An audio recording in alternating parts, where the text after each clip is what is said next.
Welcome to Yadadri study circle Dilsukh Nagar. So మరి మీకు చెప్పినట్లు మే 3 ఈ రోజున అసిస్టెంట్ స్టాటిస్టికల్ ఆఫీసర్కి సంబంధించిన నోటిఫికేషన్లో ఉన్న ఈ స్టాటిస్టిక్స్ పేపర్కి సంబంధించిన 5 యూనిట్స్కి ఆ యూనిట్స్లో ఉన్న కంటెంట్ ఏంటి, అలాగే ఈ నోటిఫికేషన్ ఏఎస్ఓ ఎవరు ఎలిజిబిలిటీలో ఉన్నారు, ఈ ఎలిజిబిలిటీ క్రైటీరియా, అలాగే ఈ సిలబస్ ఏదైతే ఉందో పేపర్ 1 పేపర్ 2 వాటి గురించి క్లియర్గా మనం తెలుసుకోబోతున్నాం. అండ్ మెయిన్ థింగ్ ఏంటంటే అసిస్టెంట్ స్టాటిస్టికల్ ఆఫీసర్ పోస్టులు అనేవి ప్లానింగ్ డిపార్ట్మెంట్ ద్వారా వస్తున్నాయి. సో సెన్సస్ అనేది ఇక్కడ మెయిన్ ఇంపార్టెంట్. 2026 అండ్ 2027 ఇది గుర్తుపెట్టుకోండి. 2026-27 పర్టికులర్లీ సెన్సస్ అనే కాన్సెప్ట్ ఉంది. ఈ సెన్సస్ కాన్సెప్ట్ వల్లే ఈ ప్లానింగ్ డిపార్ట్మెంట్ ద్వారా స్టాటిస్టిక్స్ సంబంధించిన ఆఫీసర్స్ రిక్రూట్మెంట్ అనేది జరగబోతుంది. First time 251 post, number of post గుర్తుపెట్టుకోండి. 251 పోస్టులు ఇప్పటి వరకు అసిస్టెంట్ స్టాటిస్టికల్ ఆఫీసర్లో రిలీజ్ అయింది లేదు. August 15th మనం నోటిఫికేషన్ చూడబోతున్నాము ప్లానింగ్ డిపార్ట్మెంట్ నుంచి 251 పోస్టులని. మరి ఈ 251 పోస్టులకు సంబంధించిన నోటిఫికేషన్ ఎప్పుడు August 15th మనం రిలీజ్ అవ్వడం చూడబోతున్నాము. సో మరి దానికంటే ముందు ఈ ఎలిజిబిలిటీ క్రైటీరియా, ఈ అసిస్టెంట్ స్టాటిస్టికల్ ఆఫీసర్కి సంబంధించిన ఎలిజిబిలిటీ క్రైటీరియా ఏంటి, ఎలా ప్రిపేర్ అవ్వాలి, ఎవరు ప్రిపేర్ అవ్వాలి, దీని కాంపిటీషన్ అన్ని ఎగ్జామ్స్ కంటే, ప్రీవియస్ రాసిన అన్ని ఎగ్జామ్స్ కంటే ఎంత తక్కువగా ఉంటుంది, మీరు ఎవరైతే ప్రిపేర్ అవుతున్నారో చాలా ఏళ్ళ నుంచి ప్రిపేర్ అయ్యే వాళ్ళు ఉంటారు వాళ్ళ కోసం చెప్తున్నాము. సో ఈ ఎగ్జామ్కి సంబంధించిన కాంపిటీషన్ లెవెల్ అనేది ఏ లెవెల్లో ఉంటుందో మీకే వదిలేస్తున్నాను. నేను క్లారిటీగా ఎవరు దీనికి ఎలిజిబుల్ అవుతారనేది చెప్తాము. సో దాన్ని బట్టి మీరు నీట్గా డిసైడ్ చేసుకోండి. ఈ ఎగ్జామ్కి ప్రిపేర్ అవ్వడం వల్ల మీకు జాబ్ అనేది కంపల్సరీగా అవసరం కాబట్టి ఆ జాబ్ తెచ్చుకోవడానికి ఉన్న ఛాన్సెస్ ఉన్నాయా లేదా అనేది మీకు తెలిసిపోతుంది. సో మరి స్టార్ట్ చేయబోతున్నాం ఇక్కడ మీకు. సో ఈ 251 పోస్టుల నోటిఫికేషన్ ద్వారా ఏఎస్ఓ ఎలిజిబిలిటీ క్రైటీరియా ఏంటి అనేది మనం చూద్దాం. సో మనం చెప్పినట్టు GS and ASO general studies and statistics సంబంధించిన పేపర్స్, 2 పేపర్స్ గురించి ఈ యాదాద్రి స్టడీ సర్కిల్ ద్వారా మనకి అందిస్తున్నాము. బోత్ ఆఫ్లైన్ క్లాసెస్ కూడా మీకు అవైలబుల్లో ఉన్నాయి, అలాగే online live and recorded coaching కూడా ఇక్కడ మనకి ఇస్తున్నాము. ఈ జాబ్ క్యాలెండర్ ద్వారా మీకు ఏఎస్ఓకి సంబంధించిన కోచింగ్ యాదాద్రి స్టడీ సర్కిల్లో మీకు అందిస్తున్నాము. సో ఇది మీకు చెప్పిన concept GS and assistant statistical ఆఫీసర్కి సంబంధించిన రిజిస్ట్రేషన్ కూడా స్టార్ట్ అయింది ఇప్పుడే. అండ్ మే 3 ఈ రోజున మీకు స్టార్ట్ చేస్తున్నాం ఇక్కడ. సో నెక్స్ట్ ఏదైతే ఎలిజిబిలిటీ క్రైటీరియా ఉందో దాని గురించి డిస్కస్ చేద్దాం. ఒక్కసారి ఇక్కడ education qualifications you can see here para number 3, educational qualifications. The candidate should possess the prescribed academic qualification as on this date of this notification అని చూడండి. ప్రీవియస్లీ మనకి నోటిఫికేషన్ వచ్చింది కదా, ఆ నోటిఫికేషన్కి సంబంధించిన ఒక ఎలిజిబిలిటీ క్రైటీరియాని మీ ముందుకు తీసుకొని వస్తున్నాము. మరి ఈ ఎలిజిబిలిటీ క్రైటీరియా ప్రకారమే మీరు డిసైడ్ చేసుకోవాలి ఏఎస్ఓ అనే ఎగ్జామ్కి మీరు ఫస్ట్ ఎలిజిబులా కాదా. అసలు ఈ పాయింట్ని బాగా గుర్తుపెట్టుకోండి. మీరు ఎలిజిబుల్ అవుతారా లేదా తెలియకుండా మీరు ఎగ్జామ్ రాయలేరు. మరి ఎలిజిబుల్ అయితే ఎవరు ఎలిజిబుల్ అవుతారు? అండ్ మెయిన్ పాయింట్ని మీరు పెట్టుకోవాల్సిన మైండ్లో, కాంపిటీషన్ అనేది ఎక్కువగా ఉందా తక్కువగా ఉందా, హై కాంపిటీషనా లో కాంపిటీషనా? ఎవరైనా ప్రిపేర్ అయ్యేటప్పుడు ఇదే ఆలోచిస్తున్నారు, ఎక్కువ కాంపిటీషన్ ఉంటే నేను జాబ్ తెచ్చుకోలేనని భయం ఎక్కువ ఉంటుంది. బట్ అలాంటి నోటిఫికేషన్ అయితే ఇది కాదు. ఫస్ట్ టైం 251 పోస్టులతో రాబోతుంది అసిస్టెంట్ స్టాటిస్టికల్ ఆఫీసర్. గ్రూప్ 2 పోస్ట్కి ఈక్వల్ పోస్ట్ ఉన్న కాంపిటీషన్ లేని ఒక జాబ్ ఇది. ఆ జాబ్ని మీరు వితౌట్ కాంపిటీషన్ని క్రాక్ చేయగలరు. వితౌట్ కాంపిటీషన్ అని ఎందుకు అంటున్నామో ఇప్పుడు మీరు చూడబోతున్నారు. ఎడ్యుకేషన్ క్వాలిఫికేషన్స్ ఎలా ఉన్నాయి చూడండి. ఏ ఎగ్జామ్కైనా మీరు ప్రిపేర్ అయ్యేటప్పుడు ఎనీ డిగ్రీ అనే కాన్సెప్ట్ మాత్రమే మీరు వింటారు. ఎనీ డిగ్రీ అంటే బీటెక్ వాళ్ళు మీకు కాంపిటీషన్కి వస్తారు, అలాగే ఎంటెక్ వాళ్ళు రావచ్చు, బ్యాచిలర్ డిగ్రీ వాళ్ళు రావచ్చు, మోర్ దాన్ పీజీ చేసిన వాళ్ళు, డాక్టరేట్కి ప్రిపేర్ అయ్యే వాళ్ళు చాలామంది. నోటిఫికేషన్ పడిందంటేనే అది 10th క్లాస్ క్వాలిఫికేషన్ అయినా వదలకుండా జాబ్ తెచ్చుకోవాలని చాలామంది చూస్తున్నారు. సో మరి 10th class qualification, inter qualification, degree qualification, more than that ఉన్న జాబ్స్ ఎన్నో ఉన్నాయి. అన్నిటికీ ఎంతోమంది మీరు వచ్చి ప్రిపేర్ అవుతారో మీకు తెలిసిందే. ప్రిపేర్ అయ్యే వాళ్ళందరికీ మీ అందరికీ బాగా తెలిసిందే. బట్ ఈ ఎగ్జామ్ మాత్రం ఆ ఎగ్జామ్స్తో కంపేర్ చేస్తే టోటలీ డిఫరెంట్. ఎందుకు డిఫరెంట్ అంటున్నాను అనేది మీరు క్లారిటీగా ఆలోచించాలి. ఏఎస్ఓ స్పెషల్ పోస్ట్, ఒక స్పెషల్ జాబ్ ఇది. కొంతమందికి మాత్రమే ఎలిజిబిలిటీ ఉన్న జాబ్. ఆ కొంతమందిలో మీరు ఉన్నారంటే మాత్రం ఈ అదృష్టం మీదే. అందులో ఆఫ్లైన్ అండ్ ఆన్లైన్ రెండు చెప్తున్న ఒకే ఒక study circle, Yadadri study circle Dilsukh నగర్లో మీకు అవైలబుల్ ఉంది. ఆన్లైన్ క్లాసెస్ ద్వారా కూడా మీరు ప్రతి క్లాస్ని నీట్గా విని జాబ్ని తెచ్చుకునే కెపాసిటీ కూడా మీకు ఉంది. సో నీట్గా అర్థం చేసుకోండి ఎలిజిబిలిటీ క్రైటీరియా ఏంటి అనేది. పాయింట్ నెంబర్ 1, మస్ట్ పొసెస్ అని చూడండి. ఇక్కడ must possess bachelors degree with statistics as one of the main subject. Point number 1 నేను క్లియర్గా నేను సొంతంగా చెప్పట్లేదు, ప్రీవియస్గా వచ్చిన నోటిఫికేషన్ని ఓపెన్ చేసి మీకు చూపిస్తున్నాము. సో అంటే ఈ 5 పాయింట్స్ 1 2 3 4 5 ఈ 5 పాయింట్స్ మాత్రమే ఇక్కడ ఎలిజిబిలిటీ క్రైటీరియాలో చూపిస్తున్న పాయింట్స్. ఈ 5 ప్రాసెస్ చేసిన వాళ్ళు మాత్రమే ఎలిజిబుల్ అవుతారు. అంటే జాబ్కి కాదు, ఎగ్జామ్ రాయడానికి ముందు మీరు ఎలిజిబుల్ అవుతున్నారో చూసుకోవాలి. చూసారా, వేరే ఎగ్జామ్స్లో అలా కాదు. ఎనీ డిగ్రీ ఎవరైనా రాయొచ్చు, 18 ఇయర్స్ ఎవరైనా రాయొచ్చు. ఇలాంటి పోస్ట్ వేరు, మీరు రాసిన ఎగ్జామ్స్ వేరు. మరి ఇది మాత్రం పర్టికులర్లీ పాయింట్ నెంబర్ 1 చూస్తే బ్యాచిలర్ డిగ్రీ అంటే మీ డిగ్రీ కంప్లీట్ అయి ఉండాలి. విత్ కంపల్సరీ మీకు ఏం పేపర్ ఉండి ఉండాలి? స్టాటిస్టిక్స్. ఒక్కసారి మీ మార్క్స్ మెమోస్ అని చూడండి. మీరు డిగ్రీ కంప్లీట్ చేసినంటే స్టాటిస్టిక్స్ అనే paper as one of the main subject. ఒక మెయిన్ సబ్జెక్ట్ అంటే డిగ్రీ ఫస్ట్ ఇయర్లో స్టాటిస్టిక్స్, డిగ్రీ సెకండ్ ఇయర్లో స్టాటిస్టిక్స్, డిగ్రీ థర్డ్ ఇయర్లో స్టాటిస్టిక్స్. మీ మార్క్స్ మెమోలో ఫస్ట్ ఇయర్లో, సెకండ్ ఇయర్లో, థర్డ్ ఇయర్లో, మీరు ఫోర్త్ ఇయర్ కూడా చేసింటే ఫోర్త్ ఇయర్లో కూడా స్టాటిస్టిక్స్ అంటే మెయిన్ సబ్జెక్ట్ స్టాటిస్టిక్స్ ఉండాలి. అంటే దీని మీనింగ్ కంపల్సరీ కిందకి ఎవరు వస్తారంటే డిగ్రీలో ఎవరైతే MSCS mathematics, statistics, computers. No doubt నాకున్న ఎక్స్పీరియన్స్ ప్రకారం స్టాటిస్టిక్స్ 3 ఇయర్స్ వచ్చిన ఒకే ఒక డిగ్రీ ఏదంటే అది MSCS మాత్రమే. MSCS వాళ్ళు మాత్రమే దీనికి ఎలిజిబుల్. ఫస్ట్ పాయింట్లోనే మీకు అర్థమైపోయింది, MPC వాళ్ళు ఎలిజిబుల్లో లేరు. ఎందుకు ఇది కూడా మీకు చెప్తున్నానంటే మీరు అర్థం చేసుకోవచ్చు. మీ ఫ్రెండ్స్ ఎవరైతే ఉన్నారో MPC చేశారు, చాలా మంచి టాలెంటెడ్, కానీ జాబ్కి రాయడానికి కూడా వాళ్ళు ఎలిజిబుల్ లేరు. మీరు అర్థం చేసుకోవచ్చు, పర్సంటేజ్ అనేది తగ్గుతూ వస్తుంది, కాంపిటీషన్ అనేది తగ్గుతూ వస్తుంది. MPC వాళ్ళు ఎలిజిబిలిటీ క్రైటీరియా లేరు. మ్యాథ్స్, ఫిజిక్స్, కెమిస్ట్రీ వాళ్ళకి స్టాటిస్టిక్స్ లేదు. MPCS maths, physics, computers. Physics ఉంది అక్కడ, స్టాటిస్టిక్స్ లేదు అక్కడ. ఫిజిక్స్ ఉంది, స్టాటిస్టిక్స్ లేకపోయినా కూడా వీళ్ళు కూడా మీకు కాంపిటీషన్కి రారు. ఎవరైతే మీరు MPCS అనుకున్నారు, ఎవరైతే మీరు MPCS అనుకున్నారు, అలాగే బయోటెక్నాలజీ, BZC ఇలాంటి చాలా గ్రూప్స్ ఉన్నాయి. అర్థమవుతుందా మీకు చెప్పేది? ఇక్కడ BZC బాటనీ, జువాలజీ, కెమిస్ట్రీ వీళ్ళు కూడా మీకు పోటీ లేరు. ఫస్ట్ టైం ఒక నోటిఫికేషన్ మీరు ఎప్పుడన్నా విన్నారా ఇలాంటిది? కాంపిటీషనే లేదు అనే పాయింట్ అనేది చెప్తున్నాం. ఇక్కడ కాంపిటీషన్ ఉంది అని చెప్పేది కాదు. ఇక్కడ కాంపిటీషన్ లేదు. మీరు కరెక్ట్గా ప్రిపేర్ అవ్వగలిగితే, సిలబస్ ఏంటో కరెక్ట్గా తెలుసుకోగలిగితే ఈ జాబ్ మీదే. బట్ మీరు ఎలిజిబులా కాదా అనేది ఈ 5 పాయింట్స్ మీరు నీట్గా వినాల్సి వస్తుంది. So point number 1 bachelor degrees with statistics మీకు అర్థమైపోయింది. మీకు 3 ఇయర్స్లో కంపల్సరీ ఉండాలంటున్నాడు. బట్ ఇక్కడ మీకు డౌట్ వస్తుంటుంది, సార్ నాకు 3 ఇయర్స్లో లేదు సార్, సార్ నాకు సెమిస్టర్లోనే ఉంది సార్, సార్ నేను BBA చేశాను సార్, సార్ నేను BA చేశాను సార్, సార్ నేను BCom చేశాను సార్. ఇలా రకరకాలుగా థాట్స్ ఉంటాయి. బట్ మీరు ఇవన్నీ చేశారు, ఆ తర్వాత ఖాళీగా ఉన్నారా? ఈ పాయింట్ ఆలోచించండి. మీరు ఆ తర్వాత ఖాళీగా ఉన్నారా లేరా? మీకు జాబ్ కావాలా వద్దా? మీకోసం మాత్రమే ఎవరైతే ఇది నేను చెప్పిన groups BCom, BA, BBA statistics మాత్రమే చేశాను, ఊరికనే తీసుకున్నాను, ఈ స్టాటిస్టిక్స్ వల్ల నాకు ఏం యూజ్ ఉంది, ఈ స్టాటిస్టిక్స్ వల్ల నాకు ఏం యూజ్ లేకుండా పోయిందే అనుకున్న వాళ్ళు ఎవరైతే ఉన్నారో ఈ వీడియోని కంపల్సరీగా మీరు చూడాలి, చూసి తీరాలి. ఎందుకంటే మీకోసమే వస్తున్న ఒక ఇంపార్టెంట్ జాబ్, అసిస్టెంట్ పేరులోనే ఉంది, స్టాటిస్టికల్ ఆఫీసర్. స్టాటిస్టిక్స్కి మీకు సంబంధం ఉందా లేదా అనేది ఒక్కటి మీరు ఆలోచించండి. మీకు సంబంధం ఉందని ఫీల్ అయితే మాత్రం ఒక్కసారి ఎగ్జామ్ రాసి చూడండి.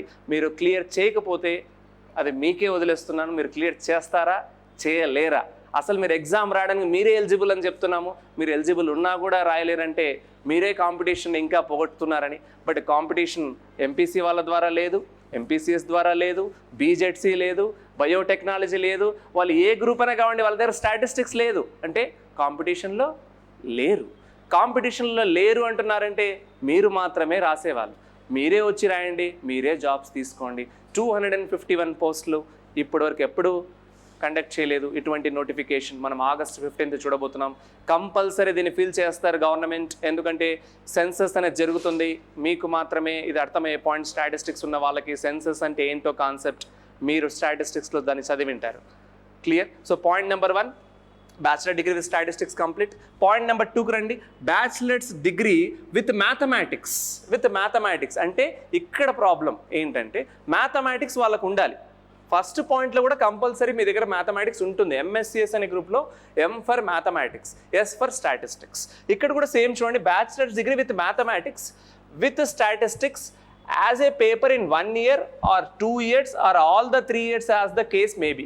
ఇది ఎందుకు సెకండ్ పాయింట్ కింద పెట్టారంటే ఇక్కడ ఆర్ అనే కేసు ఒకటి ఉంది చూడండి. ఆర్ అనే కేసు అంటే 1 yearలో అయినా ఉండొచ్చు, 2 yearsలో అయినా ఉండొచ్చు, లేదా 3 yearsలో ఉండొచ్చు. బట్ ఇక్కడ మీరు అబ్జర్వ్ చేశారా, మెయిన్ సబ్జెక్ట్గా కంపల్సరీ స్టాటిస్టిక్స్ ఉండాలి, మెయిన్ సబ్జెక్ట్గా ఉండాలి అని చెప్తున్నారు. అంటే ఎందుకు ఈ కాన్సెప్ట్ తీసుకొని వచ్చారంటే కొంతమందికి 3 years స్టాటిస్టిక్స్ ఉంటుంది, బట్ కొంతమందికి అలా కాదు, 1 year మాత్రమే చదివింటారు, ఇంకా ఆ తర్వాత ఉండదు. మ్యాథమెటిక్స్ ఉంటుంది, మ్యాథమెటిక్స్ కంపల్సరీ ఉండాలి. 1 year అన్నా మీరు కంపల్సరీ ఏం చేసి ఉండాలి, స్టాటిస్టిక్స్ అనే పేపర్ని చదివి దాని ఎగ్జామ్ అనేది రాసి ఉండాలి. 1 year అన్నా రాశారా? ఒక్కసారి మీ మార్క్ షీట్ చూసుకోండి. Degree first year, degree second year, third year, ఈ 3 yearsలో ఎక్కడున్నా పర్లేదు. ఫస్ట్ ఇయర్లో ఉన్నా పర్లేదు, సెకండ్ ఇయర్లో ఉన్నా పర్లేదు, థర్డ్ ఇయర్లో ఉన్నా పర్లేదు, అది మీ ఇష్టం. సో మీరు ఒక్కసారి మ్యాథమెటిక్స్ ఉండి స్టాటిస్టిక్స్ కూడా ఉంది అంటే మాత్రం you are also eligible for ASO exam. Point number 2. Point number 1కి పాయింట్ నెంబర్ 2కి ఉన్న డిఫరెన్స్ అర్థమైందా క్లియర్గా? First point compulsory statistics 3 years ఉన్నా పర్లేదు, స్టాటిస్టిక్సే మెయిన్ పేపర్లా ఉండాలి. ఓకే. సెకండ్ పాయింట్, సార్ నాకు మ్యాథ్స్ కూడా ఉంది కానీ స్టాటిస్టిక్స్ 3 years లేదు సార్ అన్న వాళ్ళు 1 year ఉన్నా చాలు, మీరు కూడా ఎలిజిబులే. Second point. Point number 3, bachelors degree with economics.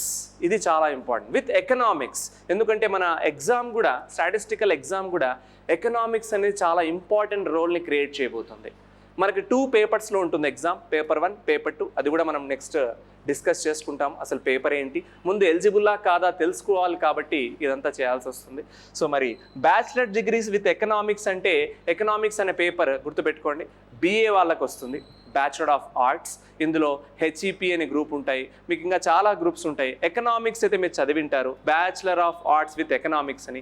ఆ ఎకనామిక్స్ పేపర్ ఉంటూ విత్ స్టాటిస్టిక్స్. ఈ పాయింట్ మళ్ళీ మర్చిపోకూడదు, ఓన్లీ ఎకనామిక్సే ఉంది సార్, స్టాటిస్టిక్స్ లేదు అంటే మీరు కూడా ఎలిజిబుల్ కారు. బట్ నో డౌట్ ఎకనామిక్స్ ఉంది అంటే స్టాటిస్టిక్స్ మీరు కంపల్సరీ చదివింటారు. నా ఎక్స్పీరియన్స్ ప్రకారం ఎకనామిక్స్ ఉన్న ప్రతి ఒక్కరికి స్టాటిస్టిక్స్ ఎక్కడో చోట ఒక్క సెమిస్టర్లో అయినా, 1 yearలో అయినా ఖచ్చితంగా టచ్ అయి ఉంటుంది.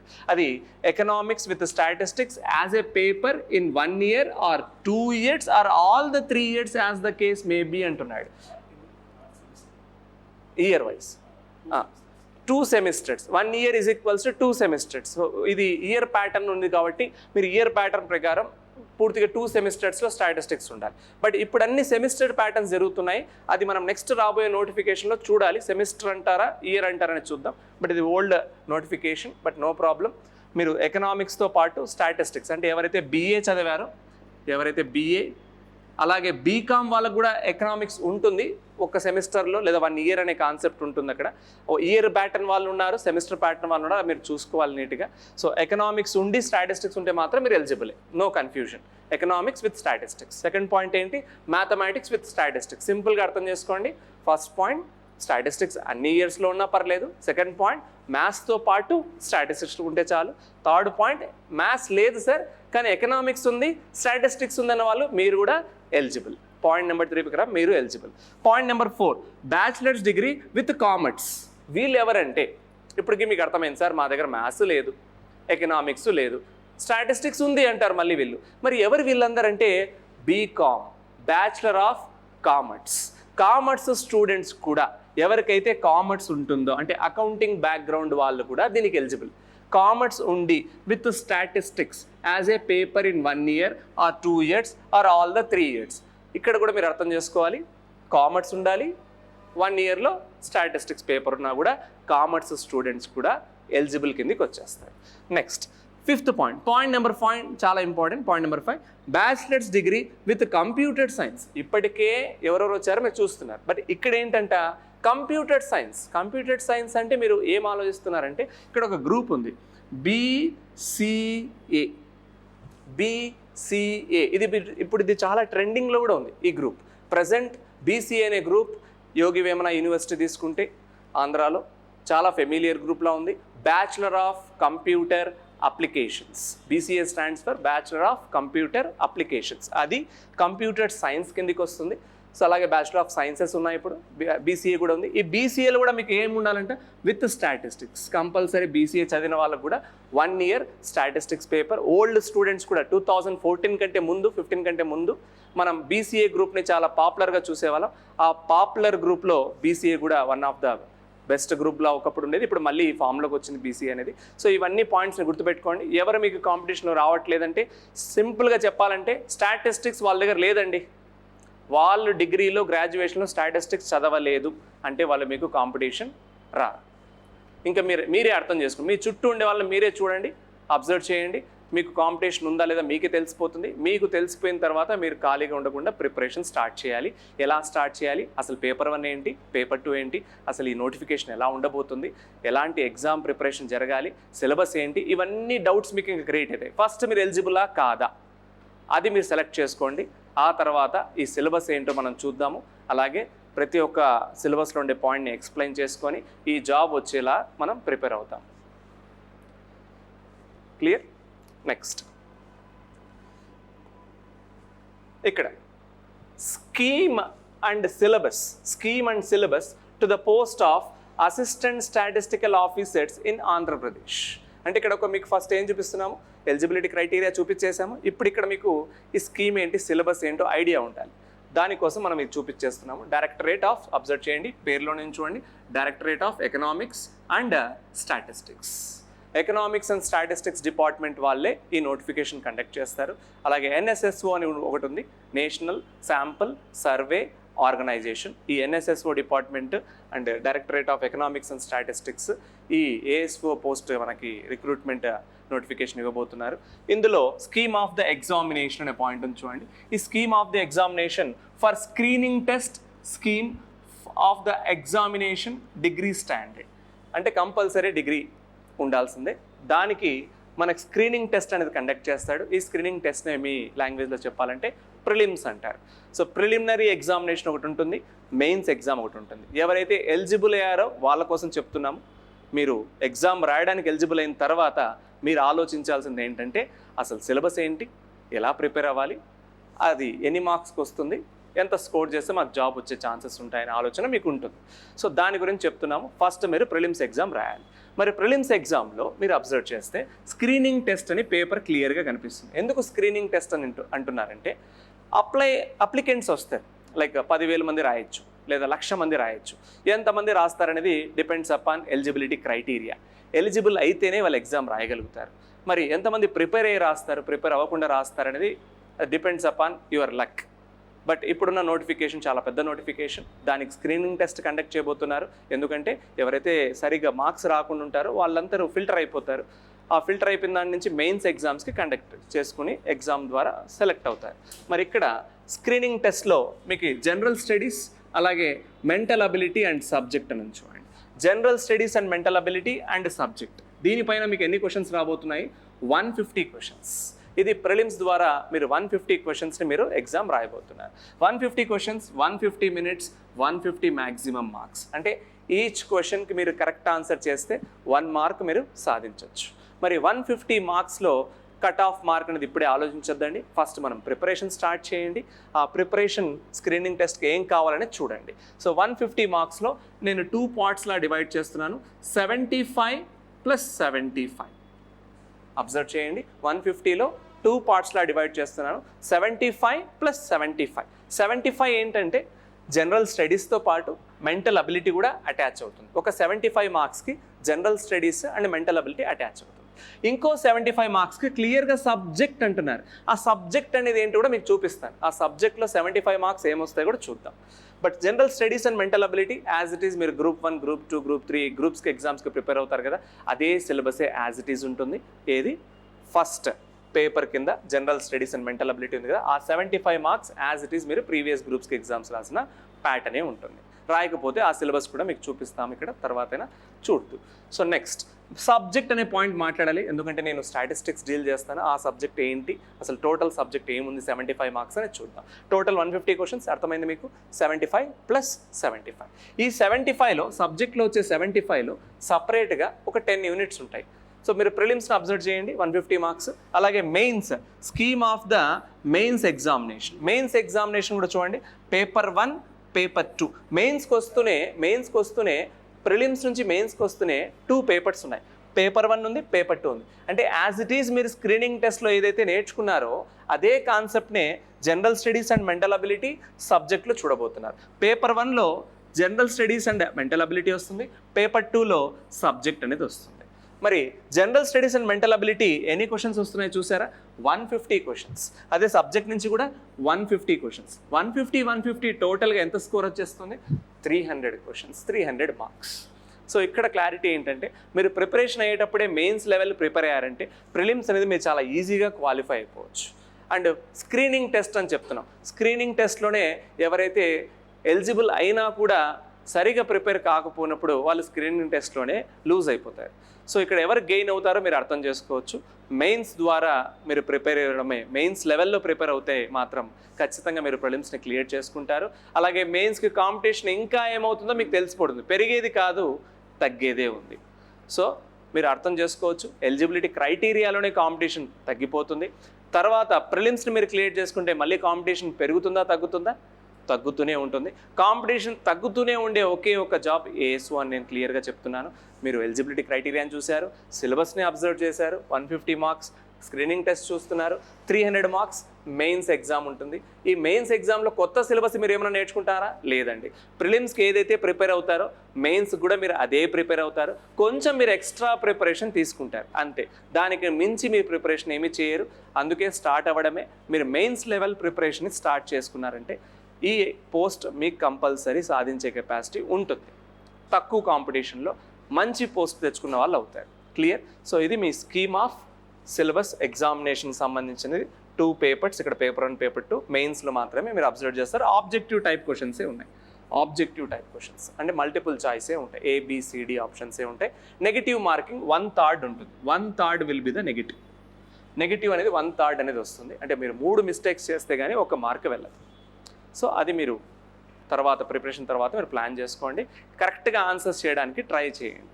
ఇది scheme of syllabus. Next scheme of syllabus తర్వాత మనం చూడాల్సింది ఏదైతే సబ్జెక్ట్ అని మాట్లాడామో, ఈ సబ్జెక్ట్ నేను ఏదైతే స్టాటిస్టిక్స్ చెప్పాలనుకుంటున్నానో దానికంటే ముందు మీకు సబ్జెక్ట్ అనే గురించి ఎక్స్ప్లెయిన్ చేస్తాను. ఈ సబ్జెక్ట్ మీకు ఎక్కడెక్కడ వస్తుంది చెప్పండి? 75 మార్క్స్ పేపర్ 1, మీరు రాయబోయే ప్రిలిమ్స్, అది స్క్రీనింగ్ టెస్ట్ అని చెప్పాం కదా. ఆ స్క్రీనింగ్ టెస్ట్లో 150 మార్క్స్ గాను 75 మార్క్స్ సబ్జెక్ట్ నుంచే వస్తుంది. ఆ సబ్జెక్ట్ 10 చాప్టర్స్, 10 యూనిట్స్ ఉంటుంది. ఈ 10 యూనిట్స్లో ఇక్కడ మీరు అబ్జర్వ్ చేస్తే economic concepts, international economics, Indian economics అని 3 చాప్టర్స్, 1, 2, 3. ఈ ఫస్ట్ 3 చాప్టర్స్ దేని రిలేటెడ్ ఉన్నాయి చూడండి సబ్జెక్ట్. మన డైరెక్టరేట్ ఆఫ్ ఎకనామిక్స్ అండ్ స్టాటిస్టిక్స్లో ఈ జాబ్ వస్తుంది. అంటే మీరు అర్థం చేసుకోవచ్చు, ఫస్ట్ 3 యూనిట్స్ ఎకనామిక్స్ గురించే ఉంది. ఈ ఎకనామిక్స్ క్లాసెస్ కూడా మన స్టడీ సర్కిల్ ద్వారా, యాదాద్రి స్టడీ సర్కిల్ ద్వారా మీకు both offline and online classes జరగబోతున్నాయి. ఫోకస్ చేయండి. ఈ 3 యూనిట్స్ మాత్రం మీకు ఎకనామిక్స్ నుంచి రాబోతున్నాయి. Next point number 4, 4th unit financial accounting. చూసారా? ఎలిజిబిలిటీ ప్రకారమే సిలబస్ కూడా క్లియర్గా ఇచ్చాడు. ఎవరంటే వాళ్ళు రాయలేరు. అండ్ బీటెక్ వాళ్ళు ఎందుకు రాయలేరో మీకు అర్థమవుతుంటుంది. అకౌంటింగ్ అనేది వాళ్ళకి రాదు, ఎకనామిక్స్ అనేది వాళ్ళకి తెలియదు. ఎక్కడో స్టాటిస్టిక్స్ని మాత్రమే చదివింటారు తప్ప సపరేట్గా వాళ్ళు ఎలిజిబిలిటీ కిందకి కూడా మనకి ఇక్కడ చూపించలేదు. సో మీరు ఎంత అదృష్టవంతులు మీరు తెలుసుకోవచ్చు. ఎవరైతే అకౌంట్స్ బ్యాక్గ్రౌండ్ ఉన్నవాళ్ళు, ఎవరైతే ఎకనామిక్స్ బ్యాక్గ్రౌండ్ ఉన్నవాళ్ళు, లేదు స్టాటిస్టిక్సే ఉంది బ్యాక్గ్రౌండ్, స్టాటిస్టిక్స్ చదివి ఏది యూజ్ లేకుండా పోయింది అనుకున్న వాళ్ళందరికీ ASO జాబ్ తెచ్చి చూపించవచ్చు. మీరైతే ఏదైతే స్టాటిస్టిక్స్ గ్రూప్ని ఒకప్పుడు మీరు చాలా ఇంట్రెస్ట్గా చదివింటారు ఆ స్టాటిస్టిక్స్ని 3 ఇయర్స్కి, ఆ వాళ్ళకి మాత్రం స్పెషల్గా చెప్తున్నాము. ఈ జాబ్ మీకోసం మాత్రమే స్పెషల్గా డిజైన్ చేసిన జాబ్. దీనికి కాంపిటీషన్ అనేది చాలా తక్కువగా ఉంటుంది అనేది మీకు అర్థమైపోయింది. సో 4th యూనిట్ అకౌంటింగ్ నేర్చుకోవాలి. 5th unit basics of computers చూసుకోవాలి. 5 యూనిట్స్ ఏమున్నాయి మీకు క్లారిటీ వచ్చిందా? 5 యూనిట్స్ 75 మార్క్స్ అని క్లియర్గా నేను చెప్పట్లేదు, నోటిఫికేషన్లోనే చూపిస్తుంది. పార్ట్ బి సబ్జెక్ట్ అనే నుంచి ఈ 5 యూనిట్స్ ఉంటాయి. ఈ 5 యూనిట్స్ నుంచి మీకు ఎంత మార్క్స్ స్కోర్ చేయొచ్చు అనేది చూద్దాము. సో స్టాటిస్టిక్స్ అనేది స్టార్ట్ చేయాలి నేను, ఎందుకంటే నా సబ్జెక్ట్, నేను స్టాటిస్టిక్సే మీకు చెప్పాలి. సో నా పేరు మహబూబ్ బాషా సార్ అని పిలుస్తారు. నేను స్టాటిస్టిక్స్ సబ్జెక్ట్లో నియర్లీ ఒక 10 ఇయర్స్ ఆఫ్ ఎక్స్పీరియన్స్ గెయిన్ చేసుకున్నాను. ఎందుకు గెయిన్ చేశాను ఏమి అని నా స్టోరీ కంటే ఇప్పుడు మీ స్టోరీయే చాలా పెద్దది. సో నా స్టోరీ చెప్పే కంటే సబ్జెక్ట్ని చెప్పుకుంటే మనం డెవలప్ అవుతాము. సో మీరు మాత్రం స్టాటిస్టిక్స్లో స్ట్రాంగ్ అయ్యేలా నేను నా సైడ్ నుంచి మీకు సపోర్ట్ చేస్తాను. నా యూనిట్స్ అంటే స్టాటిస్టిక్స్ సంబంధించిన యూనిట్స్ మీకు ఇంకా ఇంట్రడ్యూస్ చేయలేదు. ఇప్పటివరకు మీకు 5 యూనిట్స్ చూపించాను.